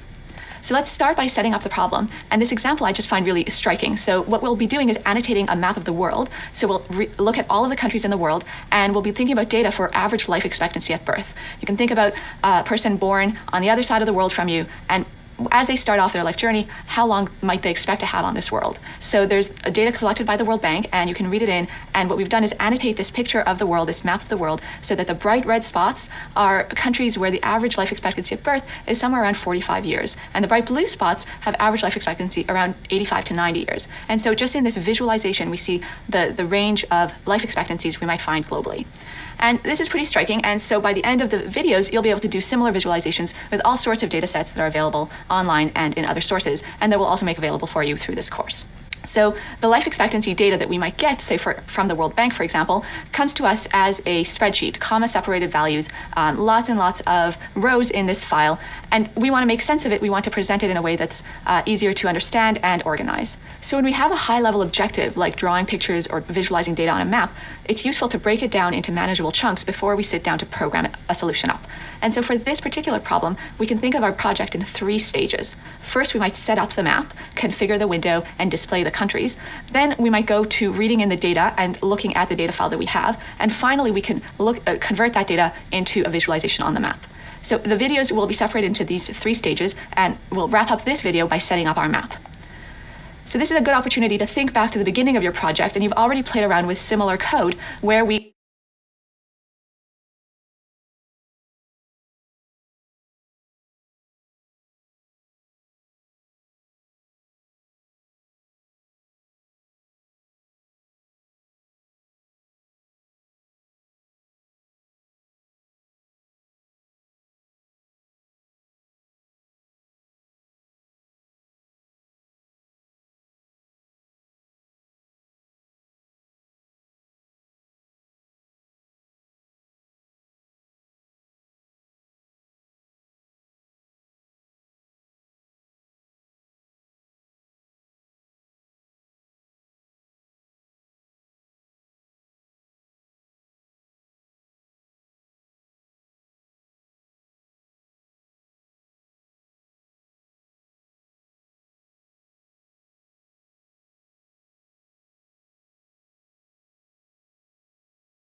we declare a class, we create a new class that extends papplet and uses the unfolding maps library. So in this class definition, we are in a new file, the life expectancy file, and remember that the file name has to match the class name. And what we're going to do is create a map, and then we have to define two methods, the two methods that will set up our applet and then draw it continuously while the applet is running to update the view. Okay, so let's start by setting up the map. And that first line of code is setting up the size of the canvas. We've seen that in a few earlier videos, so hopefully it's familiar at this point. And then beyond that, we're creating a new map. So we're using the constructor for the unfolding map, and we're creating a new map object that we'll be manipulating and using throughout the project. All right, this is slightly new, and what we're doing here is using one of the built-in methods in the unfolding maps library, and what this method does is allow the user to interact with the map in some limited ways. So by invoking maputils.createDefaultEventDispatcher, which all seem like magic words at this point, but if you invoke this little magic command, what that happens when we run our applet is that double-clicking leads to zooming in the map, and we can do some panning around in the world. Now, computer science is not magic, and we will make all of this clear in a future module. We will talk about event handlers, we'll talk about what's going on under the hood, but for now, in order to add some added interactivity, we use this line of code. Okay, so we've set up the map a little bit, we've created a map object, and we've configured its size, and now if we go ahead into that draw method, we can call the map's own draw method. Each unfolding map comes with its own draw method that will refresh the screen based on the current objects and parameters associated with the map. And so at this point, what we have is that default canvas with the map of the globe. And what we'll do in the next two videos is start bringing in our data and shading the countries of the world based on the life expectancy data that we talked about earlier.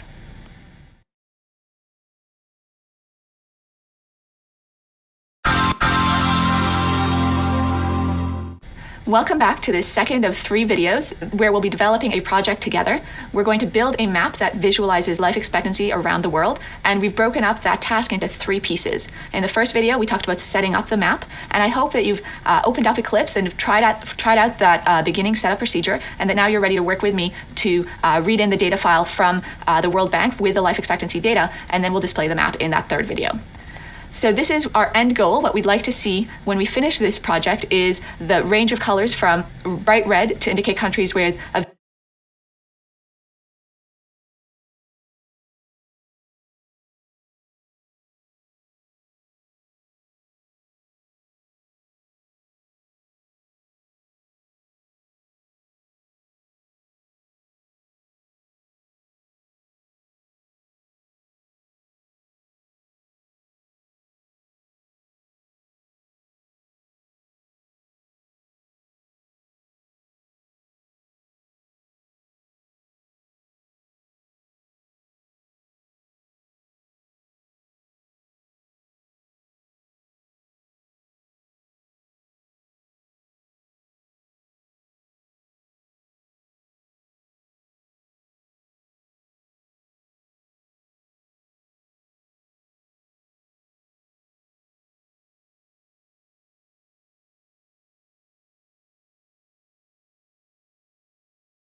very low average life expectancy at birth to a bright blue color for countries with a very relatively high life expectancy, average life expectancy at birth.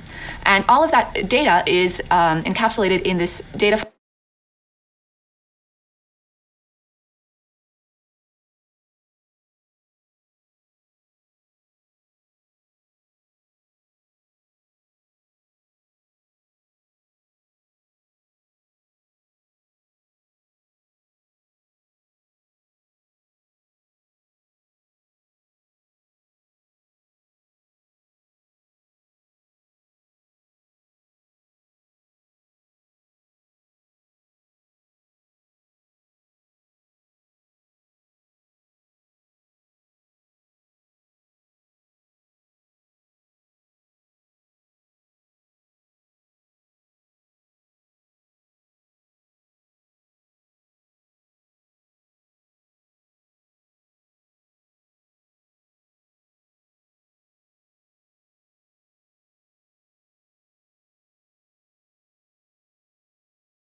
file that we can read in from the World Bank, and this file is formatted as a whole bunch of rows, and each row contains data about a single country. So there's some header information in the file, and then we see that each of the fields is going to be separated by commas. And so understanding how to read files and manipulate files where we have formatted data, rows, each with a similar format in each row containing fields separated by commas, will be very powerful because lots of data is passed around in this way. So what we'd like to do is to store data associating countries with average life expectancy at birth, and a really powerful data structure for doing so is the map data structure. Now, take a minute. We're going to use map in two different ways in this video, and so you want to make sure to keep straight which map we're talking about. And so at this point, when we say map, we mean an association or a function that relates something like you want to think of input values to output values. So a map is going to associate keys, like countries, with values, their average life expectancy at birth. And so we're going to take the data from that file, that CSV file, and store it in a data structure in our class, and that data structure is going to keep track of what life expectancy belongs to each country. So this is an example of a general data type, an abstract data type called map, and you can keep in mind this image of keys being associated with values. And what's important here is that every key is associated with exactly one value. You're not going to have one country with two different values associated with it. And so in our particular example, the keys are the country identifiers, and the values that we want to store for each country is that average life expectancy. And both the keys and the values have types, and those types are going to be different because they're different kinds of objects, but there is some relationship between them, which is why we're storing them as ordered pairs. Okay. So there is that word abstract. We're talking about abstract data types, and we haven't talked about those in this lesson yet, nor in this course. We will talk about those. Stay tuned in an upcoming module. In our application, we'd like to create a map with the country IDs as the keys and the life expectancy as the values. Now, it's a little bit complicated to read in the data from a file and create this data structure and then put the information from the data file into the data structure. And we don't want to clutter up our setup method that talks about setting up the applet that we are displaying to the user. We don't want to clutter up that method with all of this code that's very detailed and maybe isn't so hard to follow. It is pretty hard to follow. And so what we're going to do is carve it out of the setup method and create a new helper method that we can follow through separately. And so in the setup, all we say is that the map lifeexp by country is going to be created by invoking this helper method. Now, in terms of class design, a good rule of thumb to extend what Christine earlier said is that when we have helper methods that are really for this organization purpose, we want to keep them private. We don't need to send them out into the world. Okay, so we want to have a private helper method, and let's think about how we're specifying it. What it takes in is the file name that's going to lead us to the data, and then what we want to return after executing this method is the map that associates countries with life expectancy. Okay, so we can go ahead and think about what we need to have in there. And the first thing we need to do is to construct the map, just construct that object that's going to hold the countries and the life expectancy. Now, there's something a little funky here, and you'll notice that the data type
of the map that we're declaring here is just map, But when we invoke a constructor, we're saying we want a new hash map. And that's different from other times that we've used constructors. Other times that we've used constructors, when we've created a new object, the type of the object that we're creating matches the constructor that we're using. Now, this is a subtle point, and it comes, you'll see a lot more details about that when we talk about abstract classes tying into that abstract data type. But for now, the way that you can think about this is that we want a map, and the kind of map, the way that it's being implemented, the details of it is that it's going to be a hash map. But the functionality that we care about is that it's a map, that it has keys and values. Okay, so that's the first thing we do, we construct it. Once we have the map declared, what we like to do is populate it. And we're populating it from fields in the file. And so we'd like to read in all the files, and we're going to do that taking in one row at a time and sticking the contents of a single row into an array of strings. Now we iterate through all of the strings that we've just read in, so each row one at a time, and we can use the for each row in the array of strings rows construct, so it's a special for loop that lets us iterate over an entire array. And what we're going to do is for each row, we'd like to parse away just the relevant information. If you remember in the data file, each row had some beginning kind of junk columns that told us the title of the data series, and then it had that relevant piece that we cared about, the country, and then also the average life expectancy at birth. And so what we'd like to do is parse the string that comes to us from the file, the entire row, and pick off just the important parts. And so what we can do is take a single string, which is that entire row, and split it based on a separating character. And so we know that in a comma-separated values file, a CSV file, every time there's a comma, we have a new field. And so we're going to split the rows string into an array of strings. Each of the elements in the array of strings is another string that is a field. Okay, but now what we'd like to do is just read off the fields in particular values, and so we have some logic to pick out exactly the columns that we need. Okay, so looking in a little bit deeper into what we're doing, what we'd like is the country ID and the life expectancy. Now the country ID is a string, will be a string forever and after. We don't need to worry about that, but we are doing something in the first line that is highlighted in that box, and that is we want to read off a float, a number type for the life expectancy. But in the data file, we just read it in as a string, and so we're casting the string, we're converting the string to a float. And so we have a method that lets us do that. So now that we've read all of the rows from the data file into our map, we have access to all of the information that pairs the country ID with its average life expectancy at birth, and we're ready to move to the next part of the big picture of our project, which is to display the data that we've just read in and convert it into some visualization on the map.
And we don't want to clutter up our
All right, we're in step 3 of 3 of this project to visualize average life expectancy around the world. And in this video, we're going to build on what we've done in the previous 2. So we've already set up the map and we've already read in the data from the CSV file, which tells us the average life expectancy for each country. And now we want to translate that data into the colors of this map. And so hopefully you've implemented everything that we've done so far in Eclipse and you're ready to get going and do this last piece with us. So the data we need in order to annotate the map with this information is not only the life expectancy for each country, but also how the countries look on the global map itself, what their coordinates are, and how they occupy space in the map. So that information is located in a file in the data directory of the unfolding map.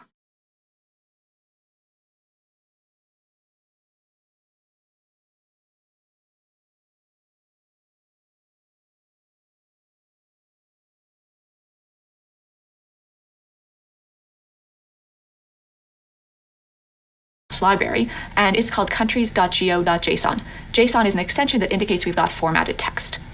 Now, in order to pull all of this information together, the geographical information about the countries as well as their life expectancies, we want to design some objects or use some predefined objects that help us organize both geographic locations and features or properties of these locations.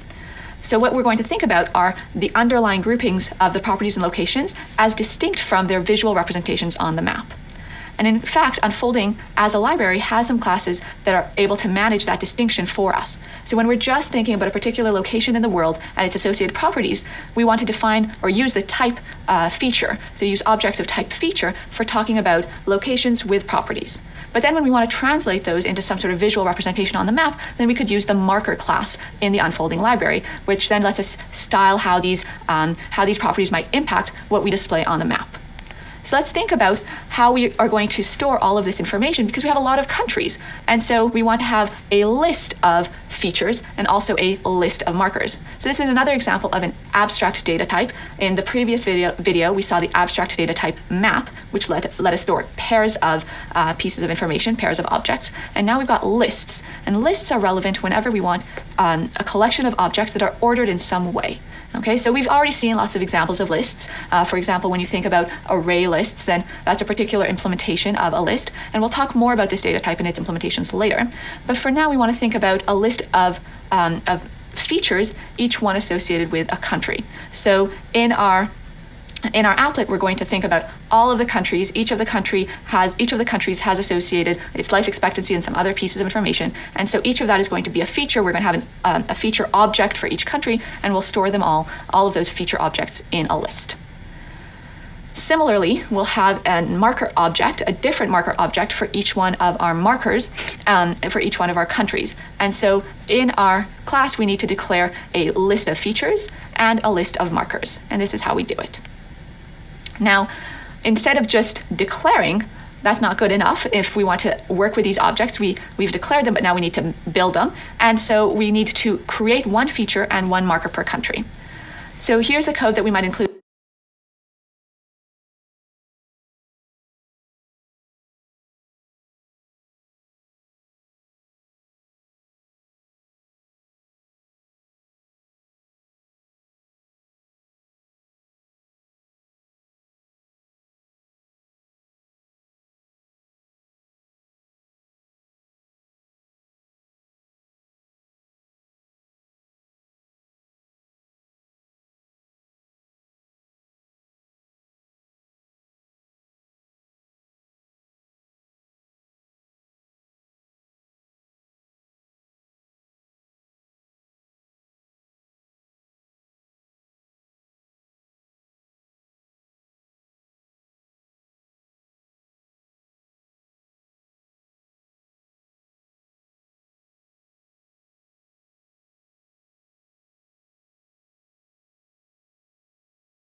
in our setup method to do so.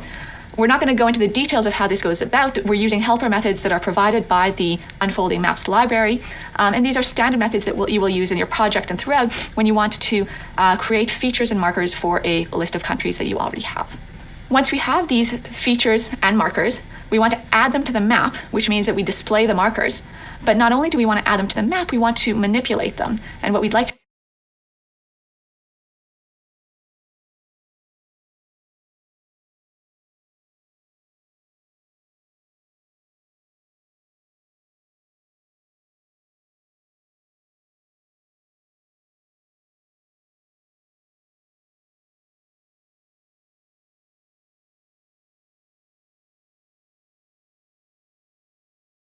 do is shade them based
on this, based on the colors, based on the life expectancy.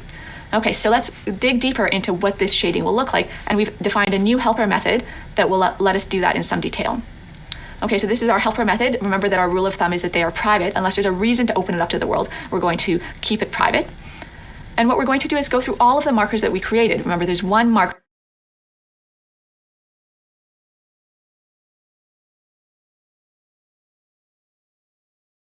for each country.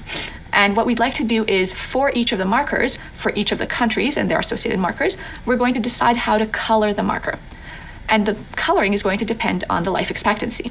Now, that life expectancy is a number.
number is typically between 45 and 90, and that number is stored in the map data structure, right? We can access it by saying, hey map, I would like the value associated with the key country. And so we pass as an argument to the get method of the map, the country ID, or the string that has that country ID. And then the map object gives us back the value associated with that key, and that's a float. Once we have that number, well, we'd like to translate that number to a color. And this is where I apologize, because not only do we have 2 ways of using the word map in the sequence of videos, we now are including a third. So let's think back to all of the maps that we've used. We've got the global map, the picture, the map of the world.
Apologize, because not only do we have 2 ways of using the word map in the sequence of videos, we now are including a third.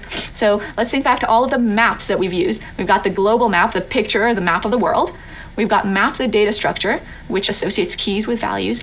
And now we've got map the method, and this is a built-in method in the library, and it's a really useful one. So this method map lets us take a number in a predefined range and map it into its comparable location in a different range of values. So in this particular instance, we're taking the number, which is the life expectancy of the country that we're currently focusing on. And we know that the life expectancy ranges from between 40 in countries with the lowest average life expectancy to 90 at the top end. And we like to translate that to something to do with color. And if you think back to a couple of videos ago, when we first introduced colors and the RGB codes for colors, remember that those RGB channels had minimum value 0 and maximum value 255. So we'd like to translate the range 40 to 90 over to the range in the previous 2. So we've already set, then we're going to get a large number, which means numbers it's more compatible with color codes. And this map method lets us do just that. Okay, so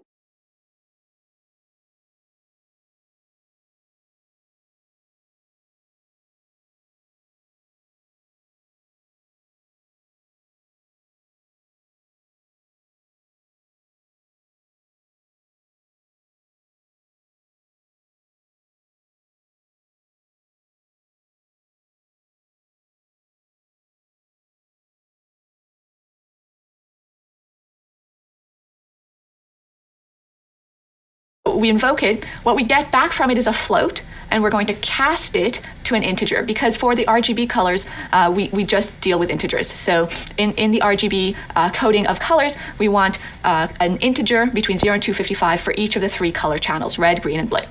All right, so we've translated the life expectancy of the color of the country that we're focusing on to some integer value between 0 and 2.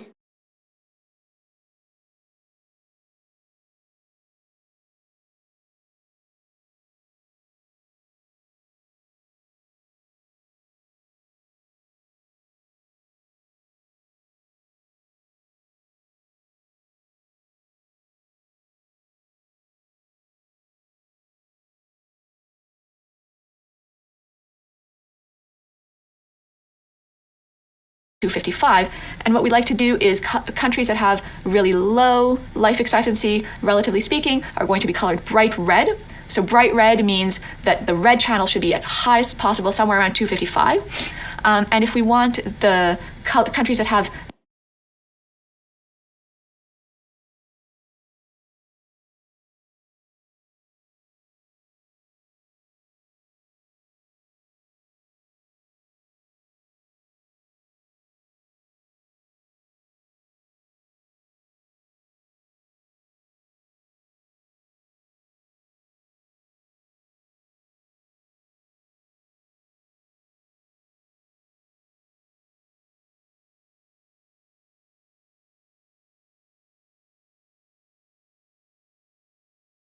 very high life expectancy to be colored bright blue, then for those, the blue should be high, 255, and all the other channels should be pretty low. And so we can define the color of the marker appropriately. So the red channel is going to be the first argument of the color method, and it's going to be 255 minus the number that we just calculated. So if the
color level that we calculated is 0, then the color that we're setting our marker to is going to be very close to 255. It's going to be 255. So it's going to be a very, very red marker. And the other two arguments are going to be very low. And so we'll see that bright red color. And on the other side, if the color level that we calculated corresponds to a really high life expectancy, then we're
going to get a large number, which means that the red channel, that first argument to the color method, will be very low, and so our marker will be a bright blue.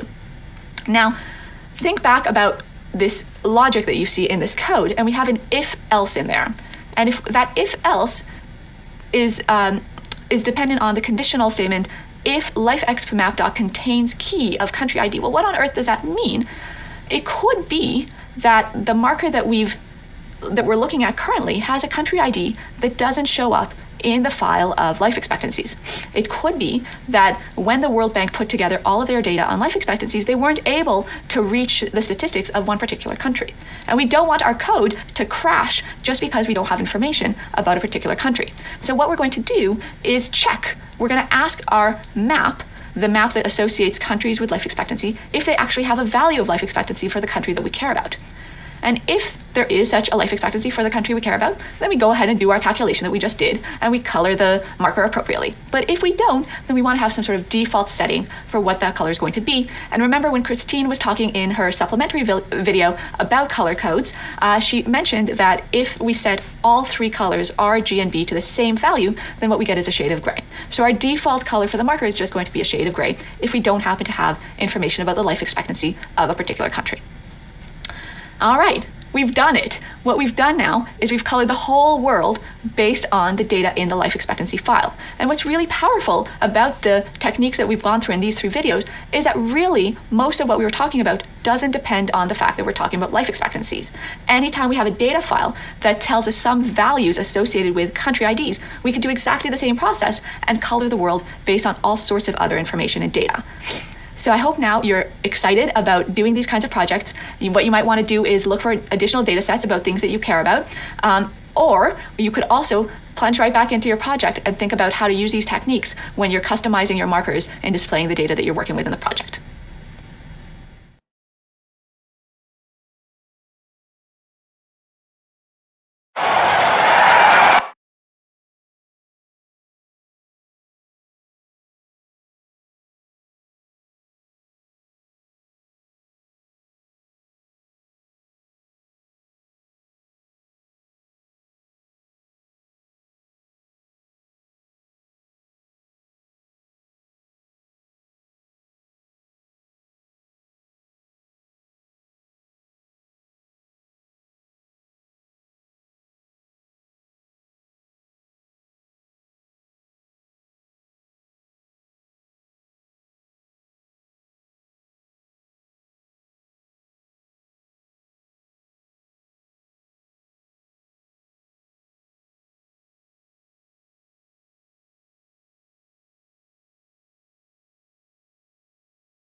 All right, in this support video, we're going to look at Java's list interface, the ArrayList class, as well as how to use generics with each of these different types. You've already seen Mia working with lists and ArrayLists and using generics, and you're going to be using these classes and generics in your project. But if you're feeling like you need a little bit more review or overview of what these classes and what generics are, then watch the support video. So by the end of this video, you'll be able to comfortably work with ArrayLists and lists in Java, which are both built into Java, and you'll also be able to create these objects to work with Java generics. So let's go back to one of the examples that Mia used in her video. She created this list, countries, that stored an ArrayList object. So for now in this example, I just want you to ignore this piece right here inside the angle brackets. That's the generics part of this, and we're going to talk about that later. But for now, what I want you to focus on is the types of the variable as well as the object that gets created. So the variable that gets created, countries, is of type list. And you can see over here that the object that gets created is type ArrayList. So you might be kind of worried at this point. You might be thinking, what's going on? These two types are not the same. Is that even allowed? And the answer is that yes, this is absolutely allowed in Java, and we're going to explain briefly what's going on here. So a list, as Mia mentioned in her video, is what's called an abstract data type. And what it is it's a Java interface, which we're going to get into more in the next module. But what that means is it specifies some behavior that this object has to have, but doesn't talk about exactly how that behavior is going to be implemented. So you can use that as the type of a particular variable. On the other hand, over here, when we actually create the object itself, that's an actual class. So the ArrayList is an actual class that's built into Java, and it implements all of the behavior that's specified by the list interface. This class can be instantiated. And it's perfectly okay to have an interface as the type of the variable and the actual class as the type of the thing that you instantiate. That's done a lot. And again, don't worry too much about the details here. We're going to get more into this in the next module, as well as in future courses in the specialization. For now, let's just ask the question, okay, we've got an ArrayList object. Let's think about what can it do? Well, if I want to know what a class that's built into Java can do, where should I look? How about the Java docs? That's your go-to place to figure out what can my class that's built into Java actually do. Here's a URL for the Java docs for version 8. If you're using a different version of Java, you'll need to change that 8 to a 7 or whatever version you happen to be using. Or my favorite is I just Google for Java doc documentation and then whatever version of Java I happen to be using, and this link will come right up. So if I click on this link, it's going to take me to this page here, and that's the overview for the Java documentation.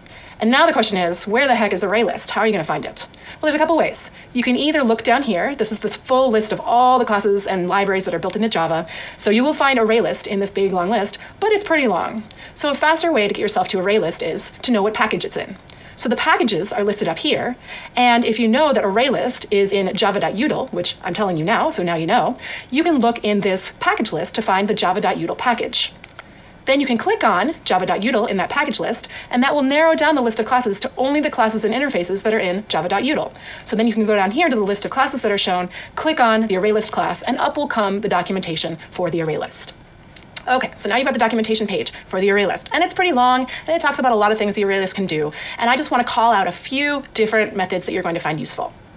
Okay, now let's talk about setting an element in an array and an ArrayList. To set an element in an array, you just use that square bracket notation and you put it on the left-hand side of your assignment statement. So in this case, we're taking a feature that's stored in the variable f, and we're putting it into the 0th index position in our array, country array. To do this in an ArrayList, we're going to use the method called set. Set takes two arguments, a index location, in this case 0, and the thing we're trying to put there. And again, countries is our ArrayList, and we can call the set method on our countries variable, passing in 0 for the index position and f, the feature we want to store there. Now again, our ArrayList in both cases, our array and our ArrayList, have to have at least one element in them, space for one element, otherwise we're going to get another index out of bounds exception. Again, if you want to see the Java documentation, it looks like that. Finally, let's talk about how to get the length or the size of an ArrayList. So with an array, you know that you can just call that length field. So I say country array.length, that will give me back the number of elements in my array. But for an ArrayList, it's just a little bit different. Instead of calling a length field, we're going to call the size method. So down here, we can see we call a method called size, which is just like length in an array. It returns the number of elements that are in the ArrayList. Now notice one important thing, that size is actually a method, so we have to have these parentheses, even though they're empty. It takes no parameters. It just returns the size of the array, of the ArrayList. So we can see that arrays and ArrayLists are very, very similar, just some minor differences in how you interact with them. But arrays, it turns out, are actually a little bit more powerful. Sorry, ArrayLists are more powerful than arrays. Because arrays, as you know, once you create them and set their size, they're fixed. but array lists can expand to incorporate more elements. So there are these two methods of array lists, add, they take different numbers of parameters, and what they do is they actually append the new element onto the end of the list, increasing the size of the array list as necessary. So that's kind of cool. It doesn't force you to specify how big you want your array beforehand. Java will automatically resize the array list for you. So that's one of the reasons we often use array lists instead of arrays, because they provide for this extra flexibility. Okay, so now let's go back to this issue of generics. So now we're going to talk about the code that's inside those angle brackets. Notice that we're creating here two different lists. There's countries and country markers. And they're both lists, but the difference is that countries stores features and country markers stores markers. So this is what this generics capability allows us to specify. What we put in the angle brackets is the type of object that we want Java to store inside the container that we're creating. So in this case, we're creating a list. The first list is allowed to store features, and the second list is allowed to store markers. Now, when we go to create these objects that are referenced by these variables, we again have to say what kind of thing goes into the container object. So we can see over here on the left-hand side, we've said the first list is going to store features, the second list is going to store markers. And so on the right-hand side, the first array list stores features, the second array list stores markers. And these types have to match. Now, what this allows us to do, if we add a bit more code, let's say we've got some code here that will put some elements into both of these lists. The cool part about generics is, now when we get elements out of the list, when we get elements out of country, say we get the element at position 0, we know that countries stores features, so we can get back a feature type reference. On the other hand, country markers, we declared was going to store markers. So when we get an element back from country markers, it's going to be a marker type. So it's the same exact method. This get method is going to return a different type depending on what we declared the container to store. So that's really cool. We don't have to use any casts or anything like that. It just happens automatically for us. And bringing this back around to the Java docs, if you look at that get method in the Java docs, you'll see that it lists the return type as E. And what that means is that it's this generic type that's going to take on whatever type you declare the container to hold. So generics are really useful, array lists and lists really useful. You're going to work with them in the project, which is coming up next.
ディスコンネクト